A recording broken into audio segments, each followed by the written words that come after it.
Riverfront Stadium. Cubs, of course, winning last night behind Rick Russell and Kenny Olson. For the Cubs tonight, it'll be rookie Dennis Lamp, a right-hander, going to the mound. And for the Reds, it will be Freddie Norman. Lamp making his 13th start of the year. He has completed 2 games with a .334 earned run average. Lamp has won 2 and lost 5 in 69 and 2/3 innings. Lamp has allowed 56 hits, has struck out 24, and has walked 19. Freddie Norman for the Reds. Fred making his 13th start of the year, or 14th start rather, without a complete game and a .325 earned run average. Freddie has won 6 and lost 3. In 83 and 1/3 innings, Norman has allowed 69 hits, has struck out 53, and has walked 42. And against the Cubs lifetime, Freddie has won 4 and lost 10. In 1978, or this year, he was 0-1.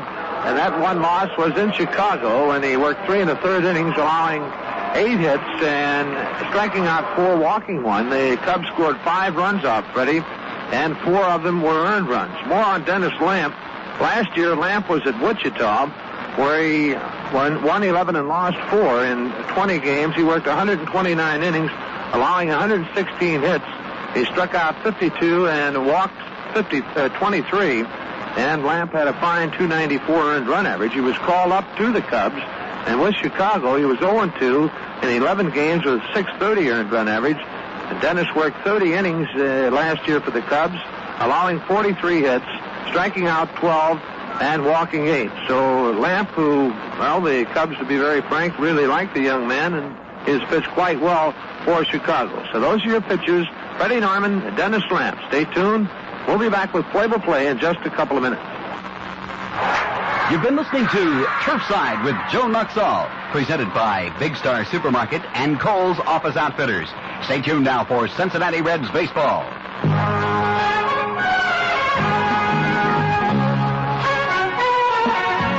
Everything we do is meant for you.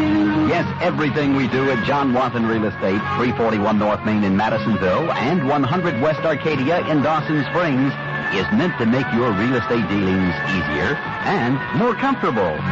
Everything we do is meant for you. The folks at Wathen Real Estate realize that your home or property is likely to be the biggest investment in your lifetime, and they realize their obligation to you is of corresponding importance. They're always ready to advise you on property values, financing, or any other area that concerns you. For real estate professionals you can depend on, call Wathen Real Estate in Madisonville or in Dawson Springs. Everything we do is meant for you.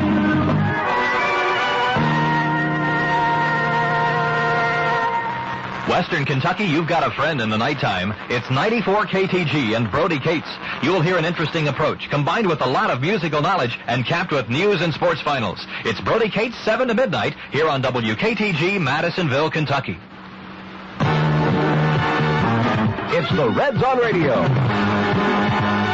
with Marty Brenneman and Joe Nuxall.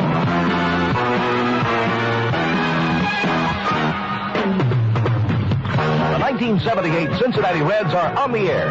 Brought to you by the Stroh Brewery Company. Stroh's, from one sports lover to another. And by your local Marathon full-service dealers and distributors. And by Sharps Camper and Marine, East Center in Madisonville. By North City Ford, Ramada Drive, just off the Penny Ryle. By Big Star Supermarkets, the star of savings. By Watson's, the family department store in Madison Square. By Bryant's Jewelry, Main and Court Streets, downtown. By UC Milk Company, makers of famous Goldenrod dairy products. And by People's Bank and Trust Company, everybody's bank. Now, for all the play-by-play action of Cincinnati Reds baseball, we go to Marty Brenneman and Joe Nuxall. Good evening, everybody. From Riverfront Stadium in Cincinnati, we bid you welcome to Reds baseball. Tonight, the Reds and the Chicago Cubs in the middle game of what will be a 3-game series. A wrap-up, of course, coming in a business day special beginning at 12:30 tomorrow afternoon. The Cubs winning last night's ball game 3-2, and on the mound for Cincinnati tonight will be the left-hander Freddie Norman as he strives to pick up his 7th victory of the season. And his mound opposition will come from a young man who, well, you look at his 2-win, 5-loss record and say he hasn't pitched good baseball. But then you talk to the Cubs people, and they tell you that his record could very easily be just the opposite, and that's right-hander Dennis Lamp. We'll be back to take a look at the starting lineups for tonight's game in just a moment. People's Bank is everybody's bank. Not just anyone's, everyone's. Hey, hey, hey, hey, we're everybody's bank. In a great big way, everybody's bank. There's something here for everyone. That's why we say we're everybody's bank in a great big way. Everybody's bank in a great big way. The first place for a personal loan is the place that puts you first. That's us. We're People's Bank, everybody's bank. We deliver the money on convenient, personalized terms because your needs and circumstances are right up front at our bank, everybody's bank. And who wants second best? Get a You First loan from People's Bank. There's something here for everyone. Everybody's bank, everybody's bank. People's Bank and Trust Company. Offices in Madisonville, Earlington, Slaughters, and Nortonville. Member FDIC. Everybody's bank, everybody's bank. If you're ready now, the starting lineups tonight for the Chicago Cubs. Leading off and playing shortstop will be Ivan DeJesus. Hitting second, Gene Kleins in right field. Larry Bittner will play first base and bat third. In the cleanup slot, left fielder Dave Kingman. Batting fifth, second baseman Manny Trio. Bobby Mercer will be in right field and he'll bat sixth. Hitting seventh at third base, Steve Oliveros. Batting eighth and doing the Chicago catching, Dave Rader. And batting ninth and pitching, right-hander Dennis Lamb. Again for the Cubs, it's DeJesus at shortstop, Kleins in right field, and Bittner at first base. Kingman in left field, Trio at second base, Mercer in center field. With Oliveros at third, Rader catching, and Lamb pitching. For the Reds, Pete Rose will lead things off and play third base. Ken Griffey will bat second and play right field. Joe Morgan will be at second base and hit third. George Foster will play left field and bat in the cleanup spot. Danny Dreesen will play first base and bat fifth. Cesar Geronimo will be in center field. He'll be hitting sixth. Donnie Warner will do the catching and bat seventh. Rick Arbach will play shortstop. He'll hit eighth. And batting ninth, the Cincinnati pitcher, left-hander Fred Norman. Once again for the Reds tonight, it's Rose at third base, Griffey in right field, and Morgan at second base. Foster in left field, Dreesen at first base, Geronimo in center. While the bottom third again will have Werner catching, Arbach at shortstop, and Norman on the mound. Good crowd at Riverfront tonight to see the Reds and the Cubs go head-to-head once again. And right now, with the Cincinnati Reds on the field, the playing of our national anthem.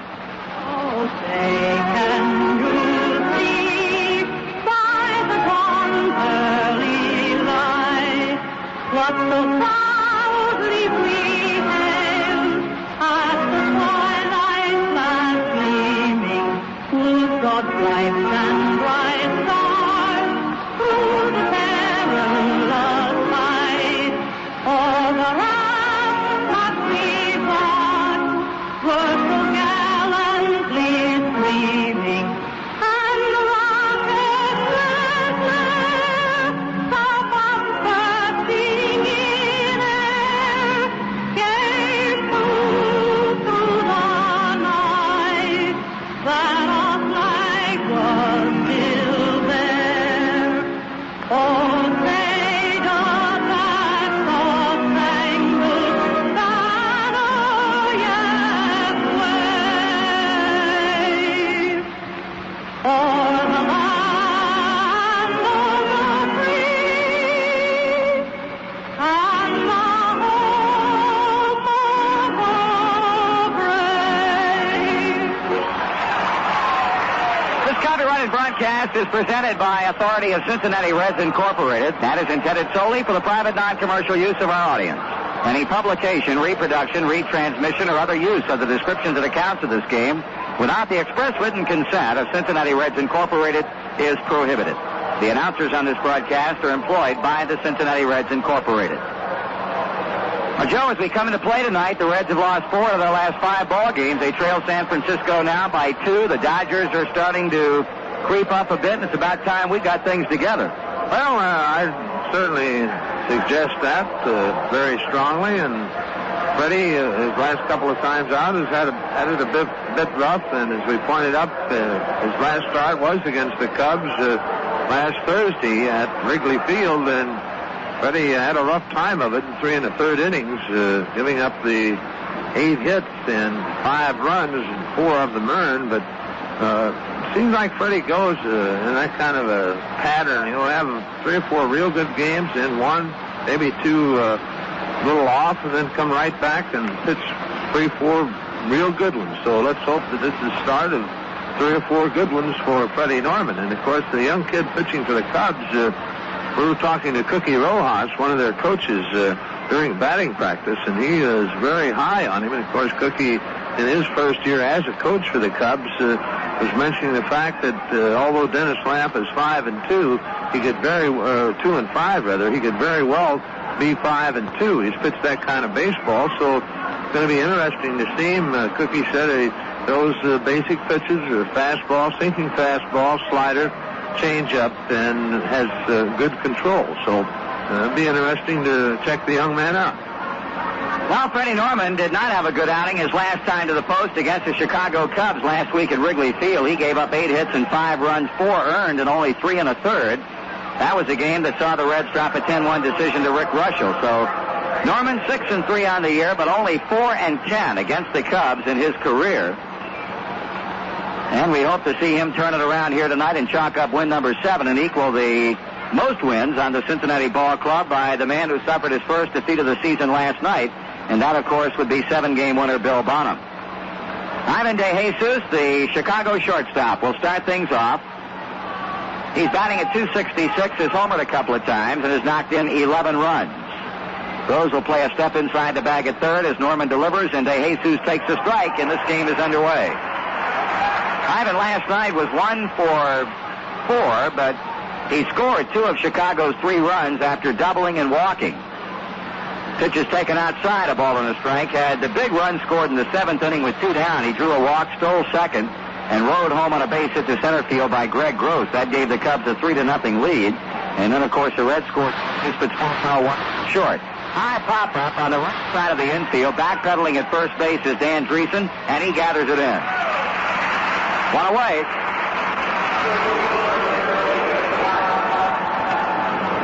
Right fielder Gene Clines will step in and will lay out the Reds defensively. Dreesen at first, Morgan at second, Rose at third, and Arbach at shortstop. Foster, the left fielder, Geronimo in center, Ken Griffey in right. Donnie Werner behind the plate. 1 gone on the pop-up at first base by De Jesus. Gene Clines, a right-handed batter. He's hitting .278 with 7 runs knocked in. Norman pitches, and he takes a curveball on the inside corner for a strike. On deck is the first baseman, Larry Bittner. Norman rocks to the wind-up, and the strike 1 pitch is swung on and fouled off the first base line, and that carries back into the seats.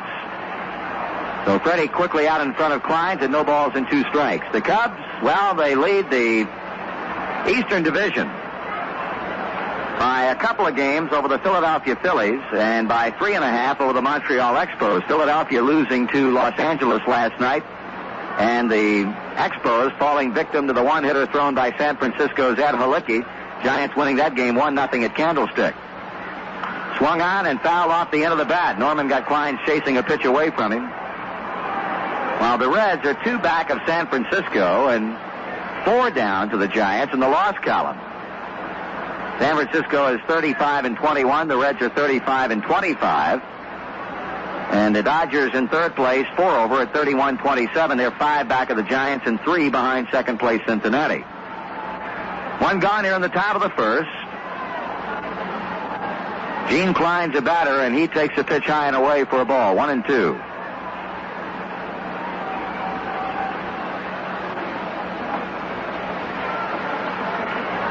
Outfield giving Clines a lot of room over third and also into center field. He takes strike 3. Well, Freddie Norman gets his first strikeout, much to the chagrin of Gene Clines, and now it's going to be the first baseman Larry Bittner in.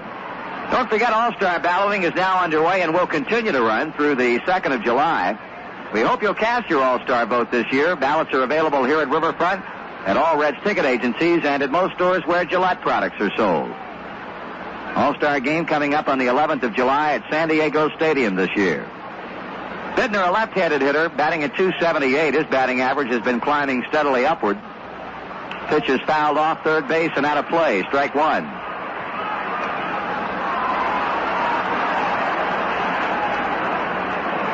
Well, Norman trying to get him out in order here in the top of the first inning is popped up De Jesus, has struck out Klein, and is dealing the strike one pitch to Bittner. That is swung out and grounded to second. Morgan dives off to his right for the pickup and throws him out. Boy, that ball really took off on Joe as it started going away from him. And it would look to be a routine ground ball. Morgan had to dive to his right to play it and turned in a nice play to get Bittner at first base. 3 up and 3 down, and after a half inning of play, the Cubs nothing, and the Reds are coming to bat.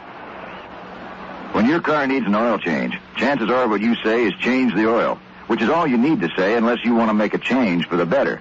Namely, new Ultra D motor oil from Marathon. Marathon's new Ultra D motor oil is a special blend of natural and synthetic ingredients that's really different from conventional blends. A special blend that means improved engine protection for you under all kinds of weather and driving conditions. New Ultra D motor oil has special anti-wear additives to protect the critical parts of your engine longer than conventionally blended multi-grade oils, up to 15,000 miles. Better motor oil means a better running engine every time you drive your car, wherever you drive. Make a change for the better with new Ultra D. A change for the better from the people who do it better. Marathon Oil Company. Well, the Reds and the Cubs wind up this 3-game series tomorrow afternoon in a 12:30 business day special. Plenty of seats are available for the game, so how about getting your office gang together and taking a long lunch hour here at the stadium? By the way, tomorrow is also a senior citizens day. Persons 65 and over may purchase regular $4 reserved seats for only $2. It's a great opportunity to take your parents or your grandparents to the game. That's the Reds and the Cubs tomorrow afternoon at 12:30 here at Riverfront. Dennis Lamb, bachelor from Los Alamitos, California, comes into tonight's game with a record of 2 wins and 5 losses and a respectable .334 earned run average. He pitched a 1-hit shutout at San Diego the last time to the mound. He delivers to Rose, and Pete hits a 1-bouncer to shortstop. De Jesus on to Bittner and quickly won away in the Reds' half of the first inning. That'll bring to the plate Ken Griffey. In fact, both of Lamb's victories this season have been on shutouts. You look at his statistics, and they are quite impressive. In 69 and 2/3 innings, he's given up only 56 base hits. He's walked but 19 batters and has struck out 24. This is his 13th start.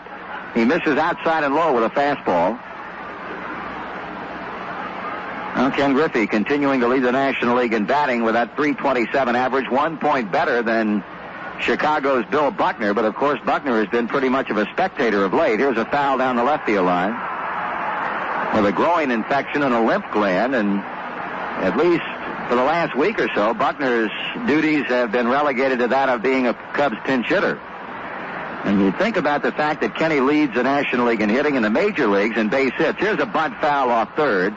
Still, he ranks only 10th in the All-Star voting among outfielders, so that might be a nice way of saying when you cast your ballot for that All-Star team, by all means, think of Ken Griffey, because, boy, I don't know what more a guy can do than do what he has done up to this point in the season.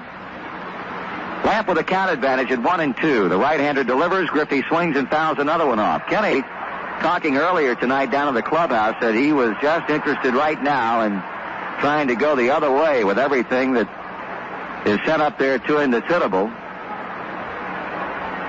Now as Lamb starts into the windup, Griffey steps away from the plate. No score. We're in the home half of the first inning, 1 out. Griffey takes a pitch in the dirt as the count draws level at 2 balls and 2 strikes. He's first in hitting. He's 5th in runs scored with 39. Foster and Rose tied for leadership in the National League in that category with 41. 2-2 pitch. Swung on, grounded to second. Routine pickup for Trio. On to first, 2 down. Now here's Joe Morgan. Joe working on a 5-game hitting streak that has seen him go 8 for 19 with a .421 batting average to lift his overall seasonal average to .253. He's hit 8 home runs and has knocked in 39. So Lamb trying to do here what Norman did in the top of the inning, and that's retiring the side in order, but misses low and inside with the first pitch.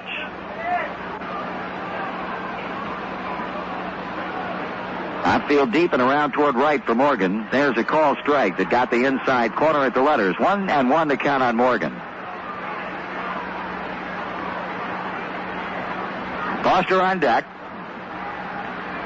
Lamp working with catcher Dave Rader, sends in the pitch. Morgan swings and pops it up and out of play. Rader giving chase, but the ball well back into the seats. In the Chicago infield tonight, they've got Bittner at first, Trio at second, De Jesus at shortstop, and Oliveros at third base. Kingman is left, Mercer is center, Klein's in right, and Rader behind the plate. With the bases empty, there are 2 men out. Morgan waiting on the 1-ball, 2-strike pitch from 25-year-old Dennis Lamp. And here it is. That's just low, ball 2. 2-2. Lamp pitched in 11 games with the Cubs last year, started 3, had an 0-2 record with a .630 earned run average. Morgan drills one into right center field. That's a base hit. Played on a big bounce by Bobby Mercer, and Joe extends his hitting streak to 6 straight.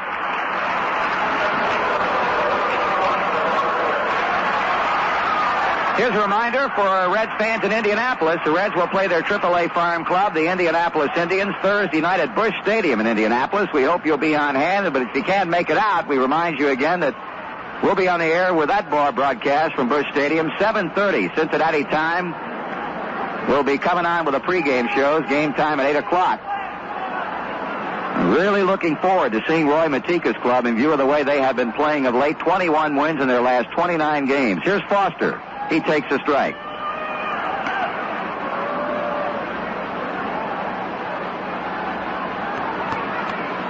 George had his 14th home run of the season last night. He's batting .320. Lamp will throw to first, and Morgan steps back. In that game against Indianapolis, the Reds calling up a couple of pitchers from their AA farm club at Nashville, Bruce Bereni and Jeff Combe, both right-handers. They'll be pitching for the Reds in that game against Indianapolis. 1 ball and 1 strike on Foster. Well, we got a lot to look forward to. Bereni is the top winner at Nashville with an 8-3 record, and Combe is 4-2. Morgan getting his lead at first base as Lamp delivers to Foster, and that's a fastball over, strike 2 call. 1 ball and 2 strikes.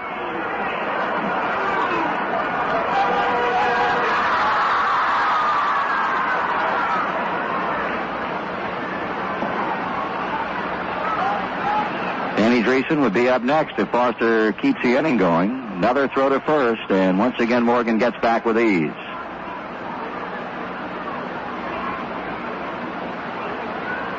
George leveling the bat as the outfield plays him deep and around toward left. And now Lamb steps back off the pitching rubber, takes a quick look over to first base, and now redirects his attentions back toward the plate as Foster steps away. Ed Montague, our plate umpire tonight, with Lee Wire at first, Dutch Rennert at second, and Harry Wendelstedt at third. 1-2 the count. The pitch on the way. Foster takes strike 3. 3 fastballs right over the heart of the plate make George Foster Dennis Lamb's first strikeout. No runs, 1 hit, 1 left. And after 1 complete, the Reds nothing and the Cubs nothing.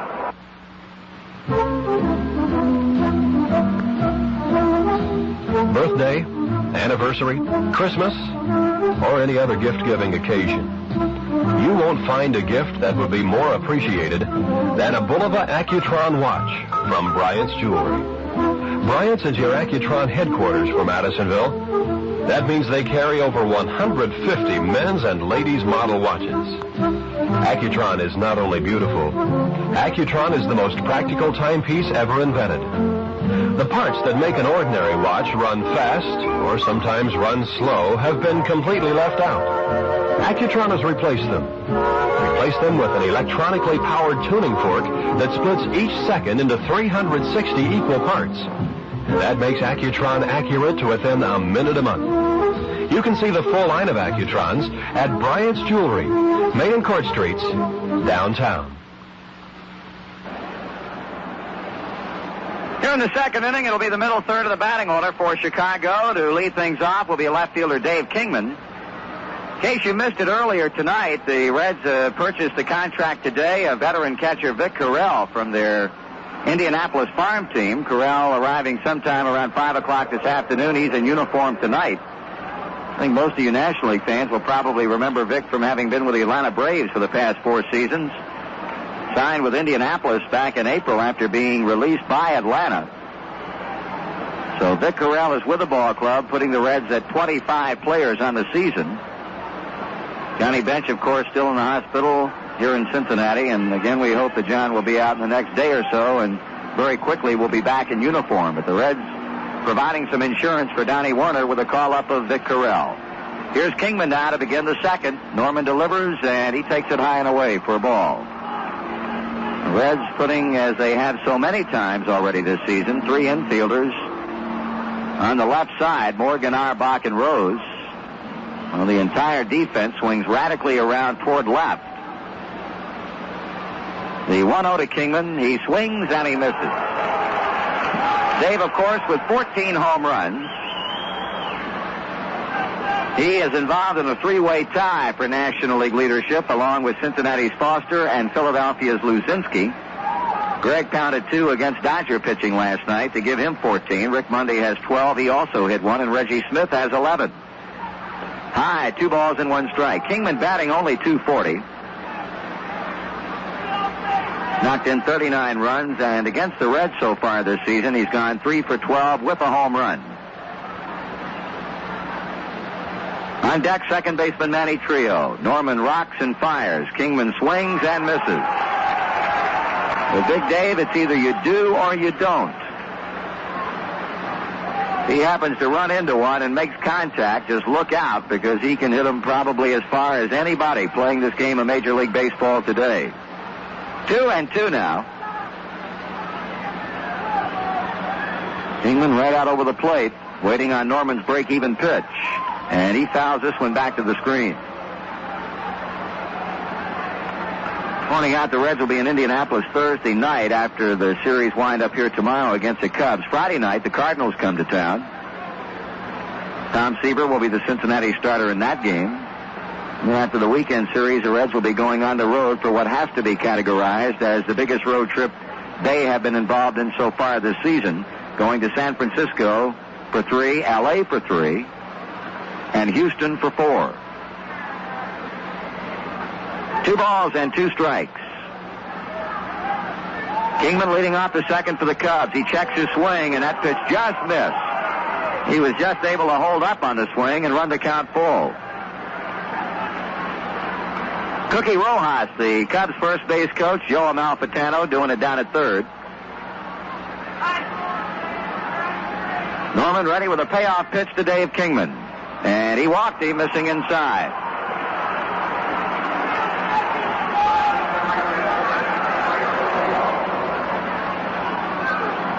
Here's Manny Trio. He has really been swinging a hot bat for the Cubs of late, batting now at .281. He's homered twice and has driven in 24 runs, although going hitless in last night's game. Still, he has been one of the ringleaders in this late Cubs splurge that has seen them win 9 out of their last 11 games. Only the Reds have beaten them in San Diego in the last 11. There goes Kingman. Pitch is taken high. Werner's throw to second, and the ball skids by Morgan, but backing up on the play and coming up with a baseball, Rick Auerbach. So Dave Kingman off and running on the first pitch to Manny Trio, and he is successfully in at second base as he chalks up his second steal of the year.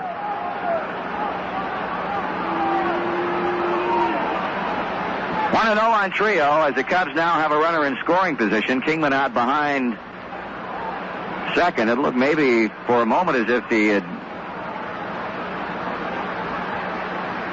had the right pant leg around the knee area torn. He and Joe Morgan were both looking at it, but apparently Dave is all right. Well, Kingman, who runs very well for a big man, has just stolen second base. Norman with a backward glance delivers. Trio bunts hard first base side. Danny Dreesen has the ball, and he'll go to the bag for the putout as Trio gets credit for a sacrifice, 3 unassisted, and Kingman moves on down to third base.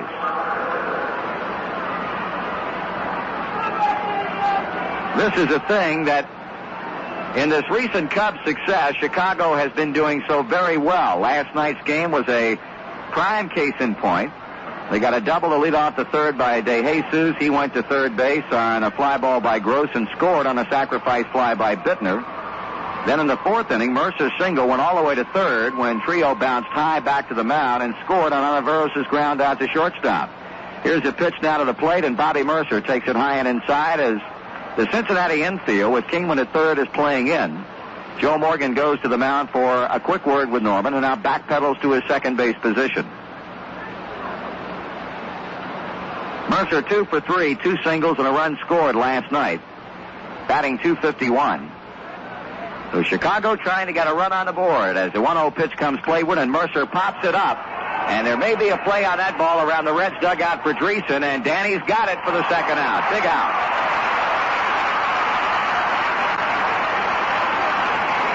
Oh, the pressure taken off as the Reds infield can now drop back to normal depth as Kingman holds at third base for third baseman Steve Oliveros, who will step in to swing the bat for the first time tonight. Hitting .197. Hit 2 home runs and has received credit for 8 runs knocked in. Oliveros, a switch hitter, hitting .163 right-handed, the way he's up there now, and .228 the other way. He swings and hits a fly ball into right field. That should be the inning. Ken Griffey tracking it and puts it away. No runs, no hits, no errors, and 1 man left on. In the middle of inning number 2 at Riverfront, the Reds nothing and the Cubs likewise. You found a place with plenty of space where nothing can go wrong. You're in the mood for fun and good food, and you brought Stroh's beer along. Charlie, I thought we were going to have a party. We are, Linda, we are. But, Charlie, how can we have a party in the middle of nowhere? I don't see anyone around. Who's going to eat all this great food I prepared and drink all this Stroh's beer? Just watch, Linda. You take 1 ice-cold can of Stroh's beer and...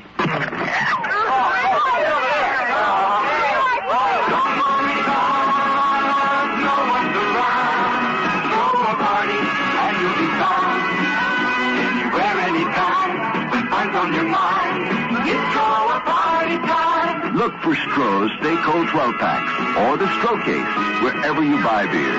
And Stroh a party anywhere, anytime. It's Stroh a party time. The Stroh Brewery Company, Detroit, Michigan. For the Reds bat here in the bottom of the second, we'll pause for station identification on the Cincinnati Reds Baseball Network. The Reds are just one of the sports features of 94 KTG. In the fall, it's University of Kentucky and Madisonville North football, and wintertime brings high school and college basketball. This is the Western Kentucky Sports Giant, WKTG Madisonville. Here's a reminder from the Cincinnati Reds official 580 gift shop. You'll find some great last-minute Father's Day gift ideas at 580. How about a Reds mug for Dad? Or maybe one of the limited edition art prints capturing some of the greatest moments in Reds history. The Reds 580 gift shop is open Monday through Saturday from 7:30 until 5:30, as well as up until game time before every Reds home date. Dennis Lamb set to go to work as the Reds come calling in the bottom of the second. Danny Dreesen is in and waiting with his .308 batting average. Left-handed batter, and the pitch to him is low and inside a ball. Lamb basically a sinker ball pitcher. He will more often than not when he's on have opposition teams hitting the ball on the ground against him. This one is lifted in the air to left field off Dreesen's bat and collared by Dave Kingman. 1 away. That'll bring up the center fielder Cesar Geronimo. In fact, they say in his last outing when he pitched that one-hit shutout against San Diego, the first 15 outs in the game were on infield ground balls. Geronimo with a .254 batting average. He's back in the lineup for the second straight night now after being out for quite a while because of that shoulder problem. And he lines one, caught by DeJesus, the shortstop. DeJesus quickly off to his left to spear Geronimo's line drive, and very quickly 2 men have been retired. Donnie Werner will step in.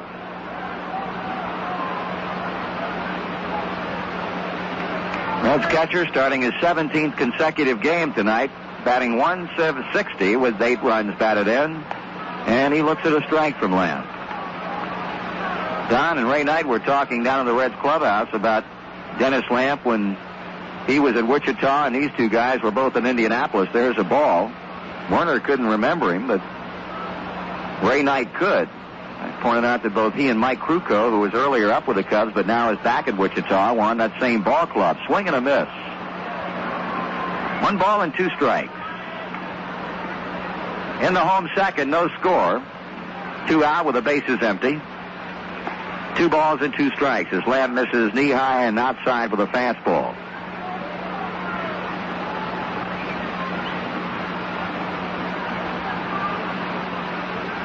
There's strike 3 call. Pitch out away from Donnie, and he's caught looking. So Dennis Lamp wasting no time at all disposing of the Reds in 1-2-3 fashion. And we'll go to the 3rd inning. The Reds and the Cubs, 0-0. Hot or cold, everybody enjoys Goldenrod low-fat chocolate milk. And homemakers like that extra ingredient. It's so easy to prepare. Just pour it from the Goldenrod carton, and it's set to go. For breakfast or a nightcap, hot chocolate milk has a great deal to recommend it. It's loaded with nutrition, the vitamins, minerals, and proteins everyone needs, ready at hand anytime. Costs less than the other kind you mix yourself, too. And Goldenrod low-fat chocolate milk is so thick and good, you can't even hear it pour. But there's more to Goldenrod low-fat chocolate milk than silence. It's made from pure milk, with just about half the fat removed and blended with cocoa and natural sugar. So why let the youngsters fill up on watery colas and sugary ales when you can let them enjoy a nutritional drink like Goldenrod low-fat chocolate milk? Keep plenty on hand and let them enjoy it often. It's so nutritious.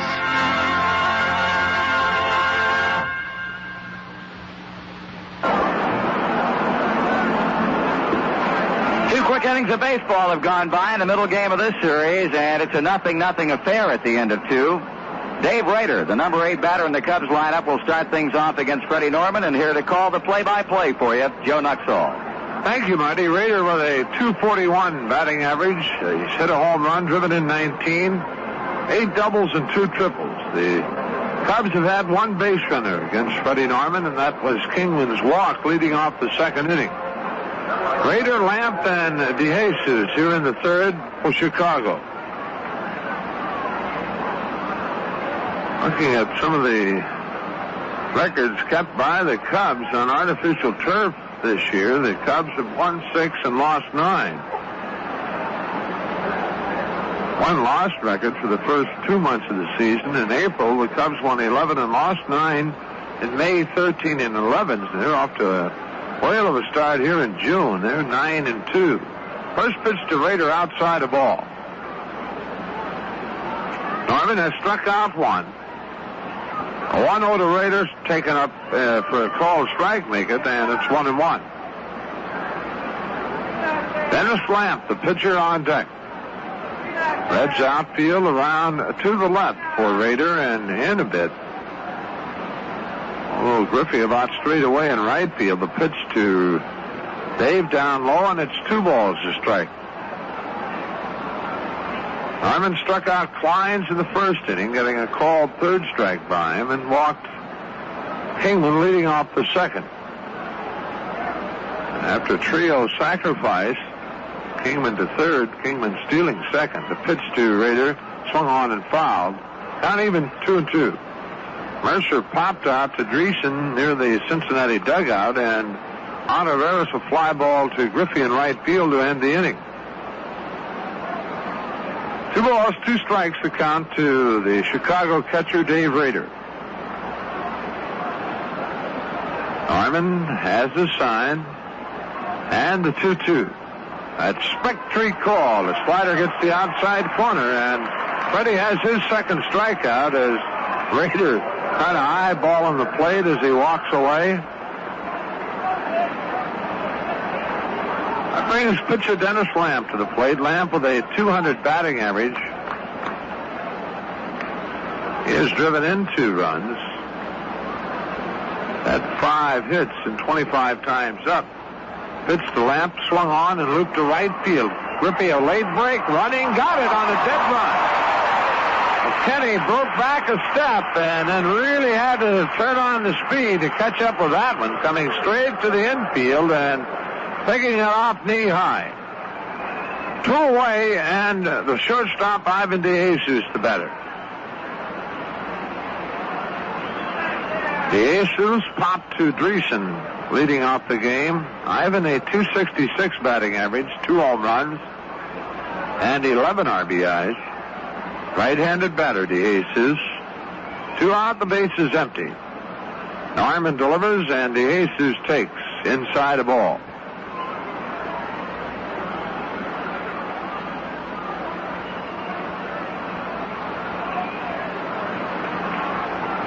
The pitch. That's under the knees, ball 2. 2-0. Well, another good crowd here at Riverfront tonight. Harmon's 2-0 delivery inside 3-0. Last night, 37,090. And we would imagine crowd near that tonight. 3-0 delivery. That's a strike on the outside edge. 3-1.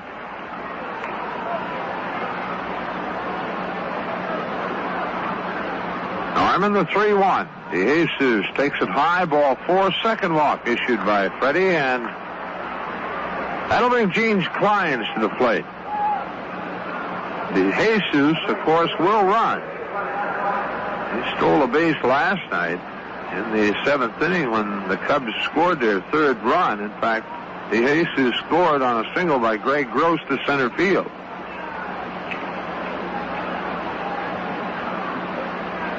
DeJesus with swinging a foul out of play by Kleins. DeJesus has stolen 4 bases in 9 attempts. No balls, a strike to Gene Kleins. Kleins, a .278 batting average. He's driven in 7 runs. Norman, the stretch. DeJesus leads at first. Freddie to the belt. And the pitch. A pitch out, nothing going on. The count evens 1-1.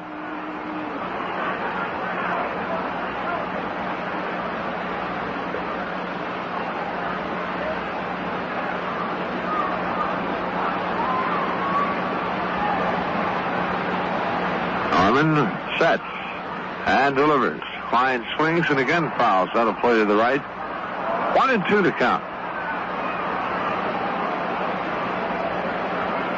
3rd inning at Atlanta, the Cardinals and the Braves, no score. The American League, one doubleheader, the first game completed. Minnesota shutting out Toronto 2-0. Behind Dave Goltz. Second game underway after 2 innings. Minnesota 6, Toronto 1. Arm in the stretch, the pitch. DeJesus goes. A bad pitch out. So not quite in time, but that had been a good pitch out. Werner would have had him. In fact, Donnie had to reach all the way across his body to keep the ball from actually getting by.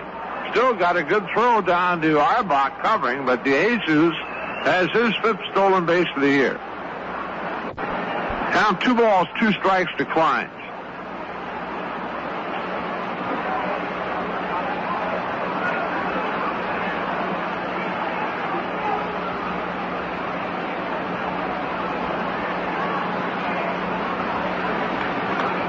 Norman ready, and the 2-2. Klein swings and misses a screwball.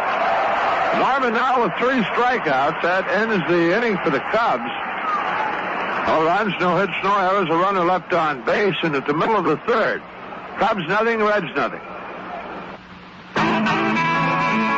Well, we loaded up the dogs in the pickup truck, heading out hunting and hoping for luck, raring to go where the country is good as new. We'd hunt for a spell and then settle down, take it easy and gather round, pass a Red Fox chewing tobacco and have a chew. Later on, when we've all done in, we build a fire, let the story spin, open up another pouch and add another chew. Red Fox is mild, and like I say, a taste that fresh tastes good all day. Like a Tennessee hound, Red Fox won't let you down. Why don't you try Red Fox? Look for it in the white pouch with the picture of Old Red taking it easy. Red Fox chewing tobacco. Now it's better than ever. One day real soon between me and you, I'm heading back to the fields with my Red Fox chew, because Mister, taking it easy never tasted so good. Red Fox.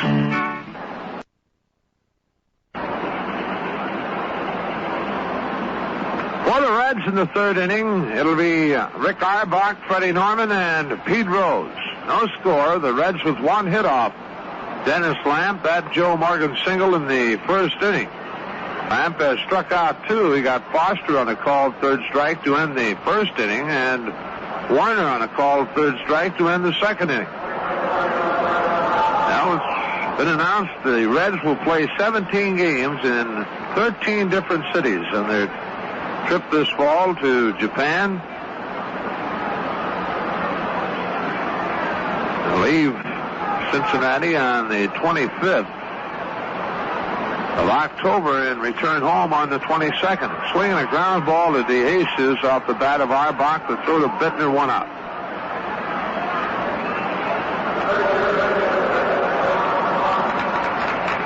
One away, and Freddie Norman, the batter. Freddie hitting an even 200. He's had 6 hits in 30 times at the plate. Lamp wastes very little time. He's ready to go.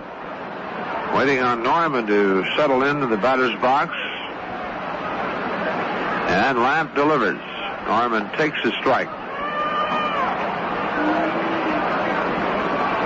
Norman,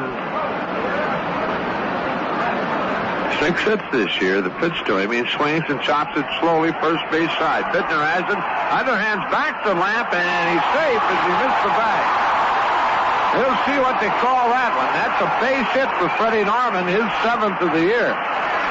Bittner gave Lamp the ball behind him, and Dennis reaching for the ball, trying to find the bag at the same time, missed the bag. So Freddie Norman has a base hit, the 2nd of the game for the Reds, and Pete Rose will be the batter. Pete leading off the game, rounded to DeJesus at shortstop. Rose a .270 batting average. Pete hit his 3rd triple of the year last night. Triple coming in the 9th inning. Scored the Reds' 2nd run. Lamp delivers, and Rose takes a strike. Lamp a .334 earned run average. Coming into tonight's game, he had given up 56 hits in 69 2/3 innings. The stretch of the pitch on the outside corner, a called strike, and Lamp out in front of Rose 0-2, and I don't think Pete's really happy with Ed Montague's call of that pitch. Norman at first base, Larry Bittner, the Cub first baseman, playing behind Fred. The pitch, that's just under the knees, 1-2.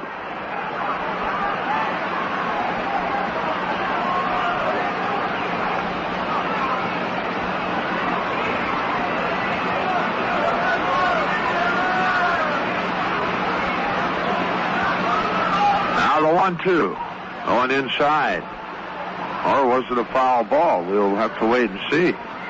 Apparently a foul ball, and count holds the ball 2 strikes.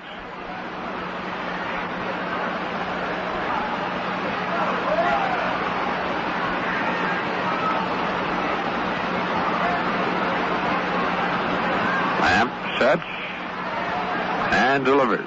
Rose swings a hard shot at Donaveras. Diving, he makes the backhanded grab, and Freddie Norman will remain at first base. So Pete robbed of a sure double there by the 3rd baseman, Steve Donaveras.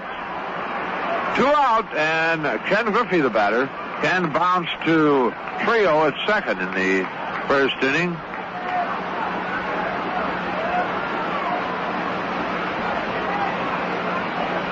Now Rader out talking with Lamp just in front of the mound.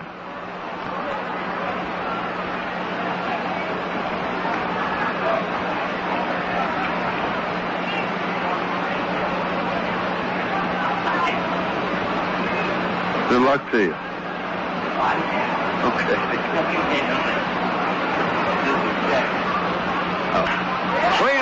drive. Base hit in left center field. Kingman over and cuts it off, and Norman will hold at second base. So Eddie Griffey jumping on Lamp's first pitch and lines it to left center where Kingman cuts it off. Hit number 3 for the Reds, and Joe Morgan the batter. Well, what a opportune time for number 200 in Joe's career. His next home run would be number 200. Norman at second base. Griffey at first. 2 away. He's done some checking, eh? A pitch to Morgan swung on and pulled foul. I did let the folks know that the Reds would leave the 25th of October for Japan and would return the 22nd of November. And I also said that they would start the 17-game series in Tokyo. But from there on, I got it. Okay. All right. Morgan takes outside, 1-1. Did you tell him where the first game is scheduled to be played on Saturday, October 28th in Tokyo's 50,000-seat stadium? Korakuen. Korakuen, okay. Not that straight. All right, the 1-1 to Morgan. He takes on the inside corner, called strike. 1-2.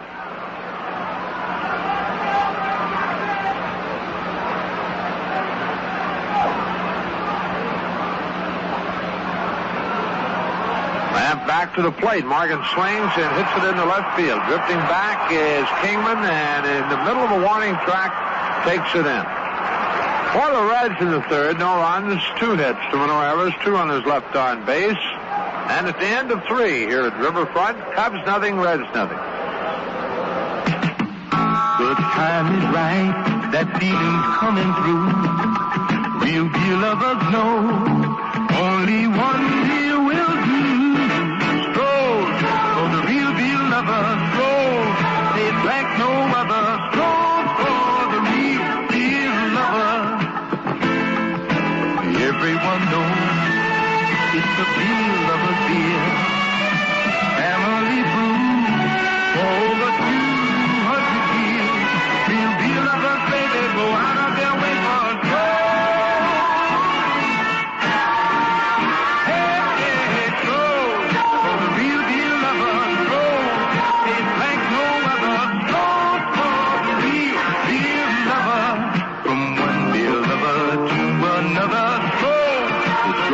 Company, Detroit, Michigan.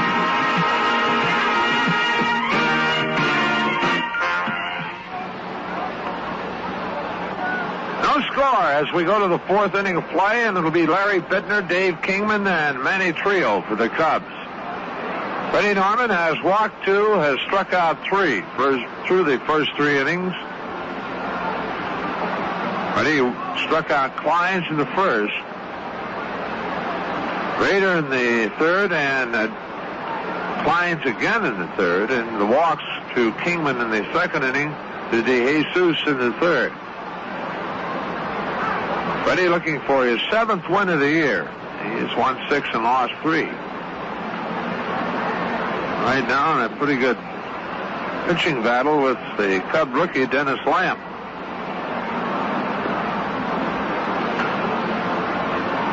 Bittner in the first inning grounded to Morgan. Really, Joe having to make a super play on the ball, apparently hitting something on the AstroTurf and kicking off to Morgan's right, and Joe making a dive for the ball to field it and then getting up and throwing Bittner out.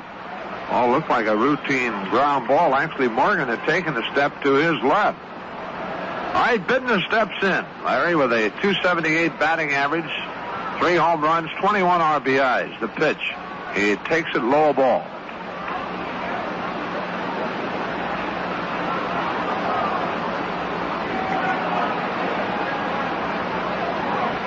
Harmon delivers. Bittner swings, and a chopper foul off the first baseline. Count 1-1.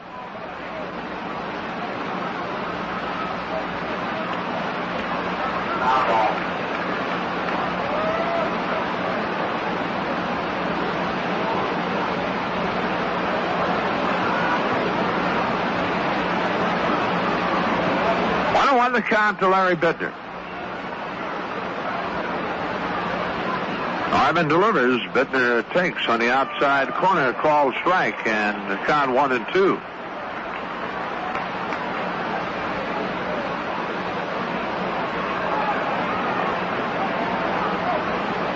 Ready, looks to Warner for the sign, and the 1-2. Swung on, pulled foul into the Cincinnati dugout.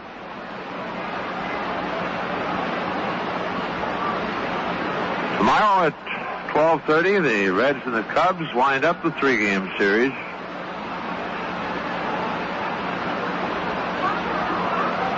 Norman double pumps, and now the 1-2 again, missing high and outside. Not even, 2 balls, 2 strikes.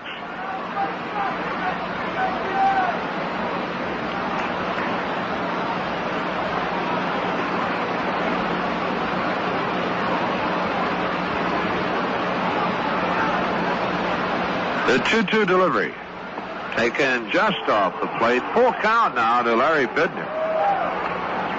Bittner started his swing and then held up.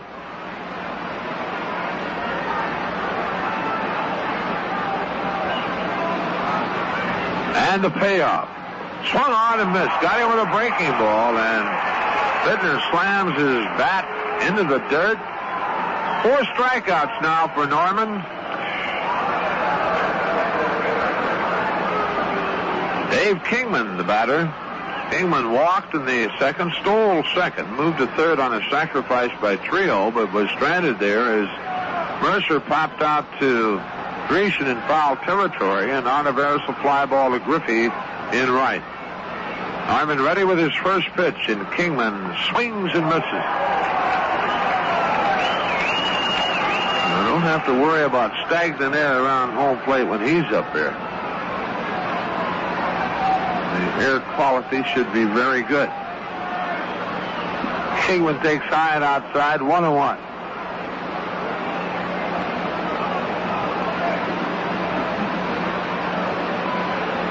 One out, bases empty. Manny Trio, the on-deck batter. 1-1 pitch. That bounces through Don Warner. 2-1.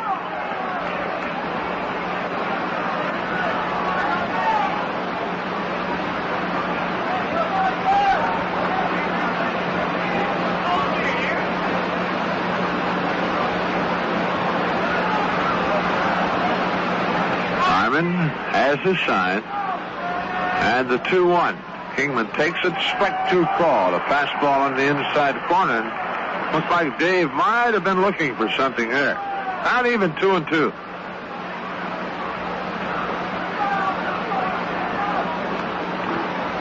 A wind and the 2-2. Screwball, that swung on and fouled to the screen.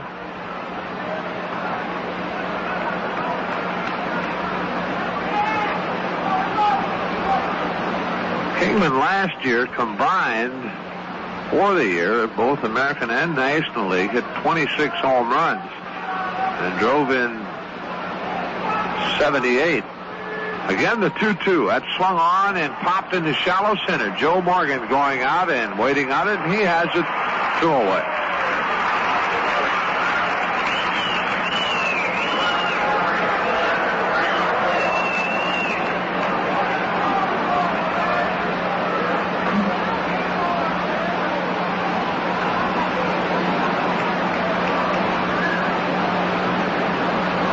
And Manny Trio becomes the batter. Manny with a sacrifice bunt in the second.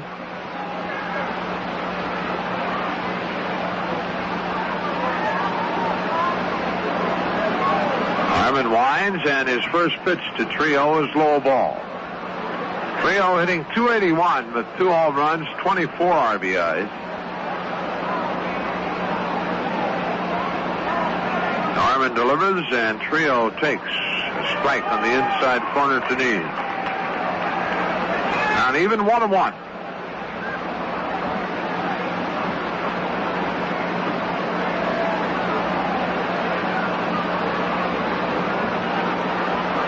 But he's 1-1 delivery. Screwball just under the knees. 2 balls, 1 strike.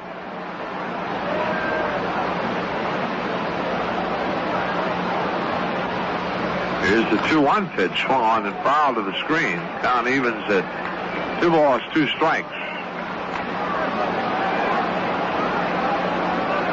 The Reds in the 4th inning will be sending up Foster, Dreesen, and Geronimo to face Dennis Lamp.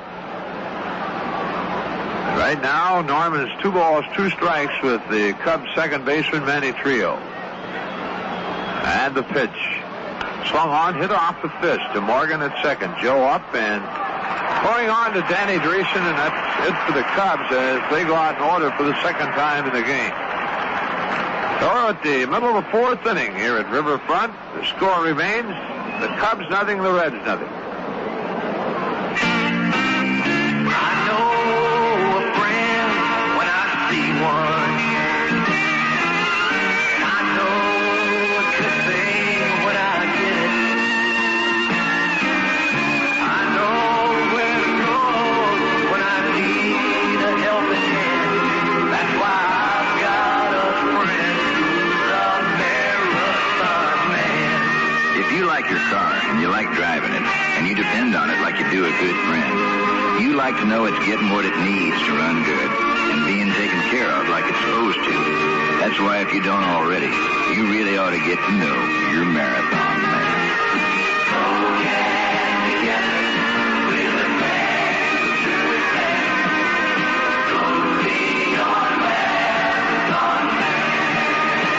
Marathon Oil Company. We got together to do it better, and we do.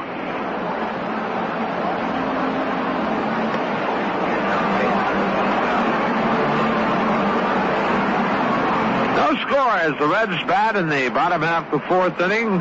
Foster, Dreesen, and Geronimo. George looked at a third called strike in the 1st inning.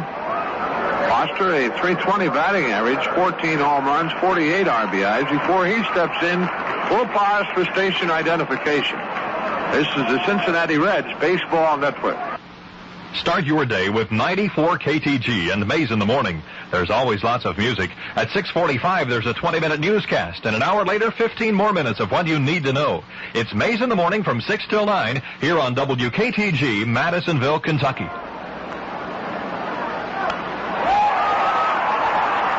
Foster swings on the first pitch, lines to the right field.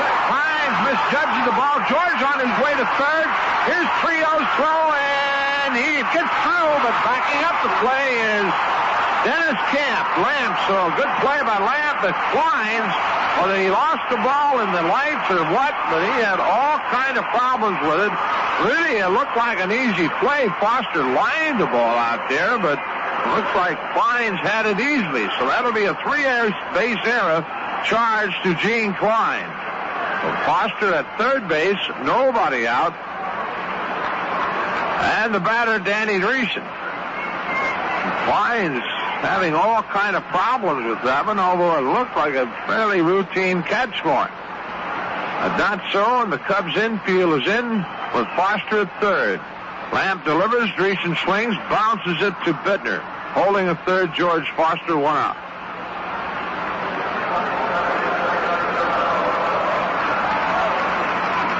One away, and Geronimo, the batter. Chief line to DeJesus in the 2nd inning. DeJesus going off to his left to make the play. Cubs infield remains in.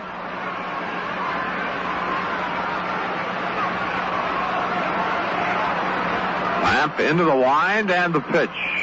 Geronimo takes it on the inside corner, called strike. Foster at third base on the 3-base error by Gene Kleins, the Chicago right fielder. 1 out. 0-1 to count. The pitch. Going inside, and a good stop by Rader. And apparently the ball hit Geronimo. Oh, the ball hitting Geronimo apparently on the foot, coming up and hitting Rader, and it looked like the ball, well, hit in the dirt. So we have 2 on now with 1 out, and Don Werner the batter. Geronimo hit by the pitch.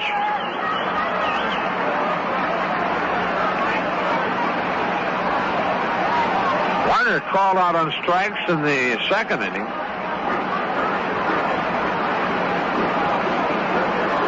Here Auerbach moves on deck. Cub infield now back at double play depth. The stretch in the pitch. Strike called. Fastball. We got a break, and you have to take advantage of them. Geronimo at first leads. Lamp the stretch. He delivers. Warner swings and pulls it foul off the third baseline. 0-2.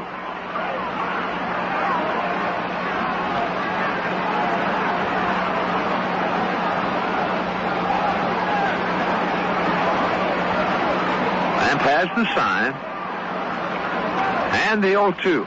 Swung on and hit well to right field. Klein's going back. That's going to score Foster easily. Klein makes the play in the middle of the warning track in right field. So a good job by Donnie Warner. And Lamp a little upset with himself.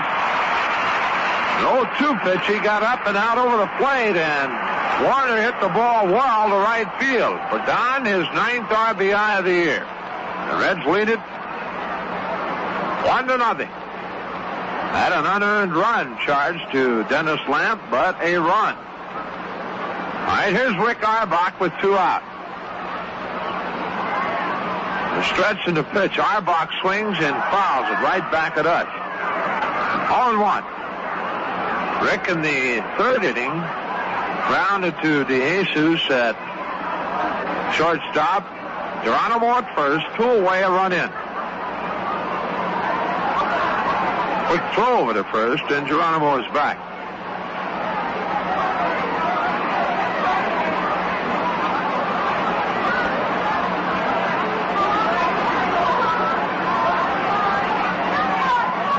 The pitch, Geronimo goes pitch out. Here's Rader's throw, and on in center field. On his feet, Geronimo. Mercer up with the ball, throwing to third, and they got him. Bobby Mercer hustling in and backing up the play, and they throw Geronimo out easily. Credit Geronimo with a stolen base, and he is out from Mercer to Steve Ontiveros. Play going 8-5. So the Reds out here in the inning, but we pick up a run, an unearned run. There are no hits, 1 Chicago error, and no one left on base. And at the end of 4, Cincinnati 1, Chicago nothing. The sporting goods department at Watson's is a real pleasure to shop. And of course, Everybody likes a discount. all the old favorites are there, plus some up-and-coming brands. And the folks at Watson's know Everybody likes a discount. there's a full line of fishing reels by Johnson, Zebco, Garcia, Shakespeare, and Ambassador. Watson's has all the popular Lew's rods, speed sticks, beam sticks, and Fuji's. There's a huge selection of plain old tackle boxes and just about everything you could possibly want to fill those tackle boxes. This year you'll find a big lineup of famous Wilson golf clubs. There are Rawlings tennis rackets, Minn Kota trolling motors, Coleman camping equipment, and famous Spalding baseball bats, balls, and gloves. But that's just part of the story. You'll now find a big lineup of rifles and shotguns by Remington, Ruger, Ithaca, Marlin, and others, plus a full line of Federal ammunition at Watson's in Madison Square, where they know Everybody likes a discount.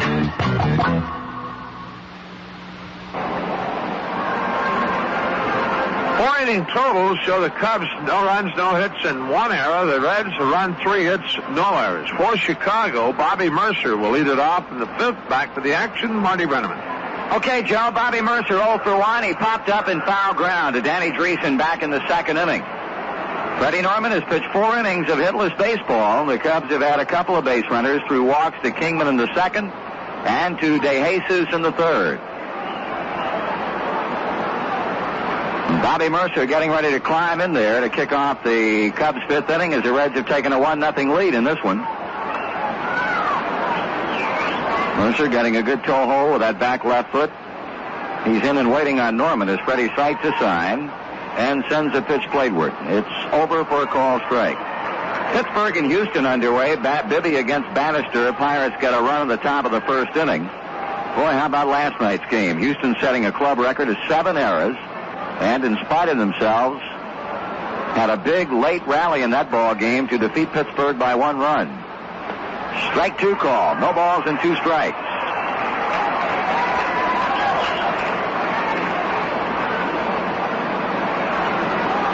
Mercer out away from the plate as Norman has quickly gone ahead of him 0-2. Steve Ontiveros and Dave Rader will also bat in the inning.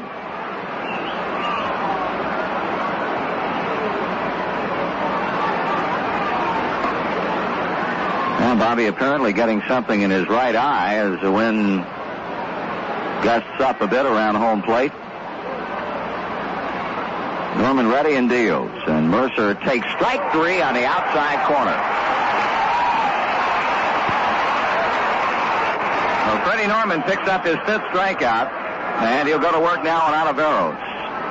The Reds Radio Network brings Reds baseball to fans in 7 states, and you can hear Reds games in Nashville on WSIX, in Findlay, Ohio on WHMQ, and in Greensburg, Indiana on WTRE.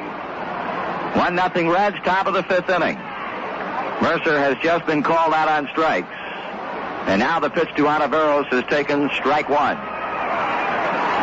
Steve in the second, fly to Griffey in right field.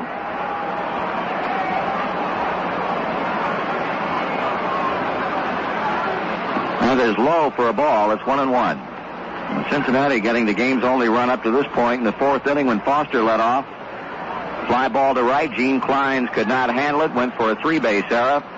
And a Don Werner sacrifice fly got the run in. 2 balls and a strike as Donnie digs it out of the dirt.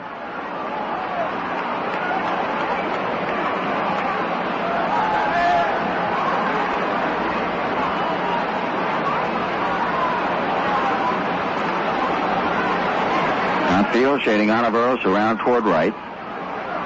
He swings and lines one into center field, and the Cubs have their first base hit.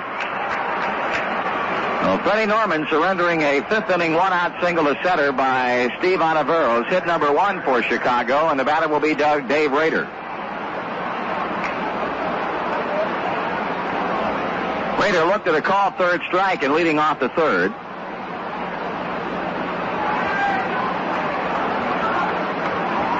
Cubs catcher hitting .239. He has hit 1 home run this season, has driven in 19. 3 of his 19 RBIs have come against Cincinnati.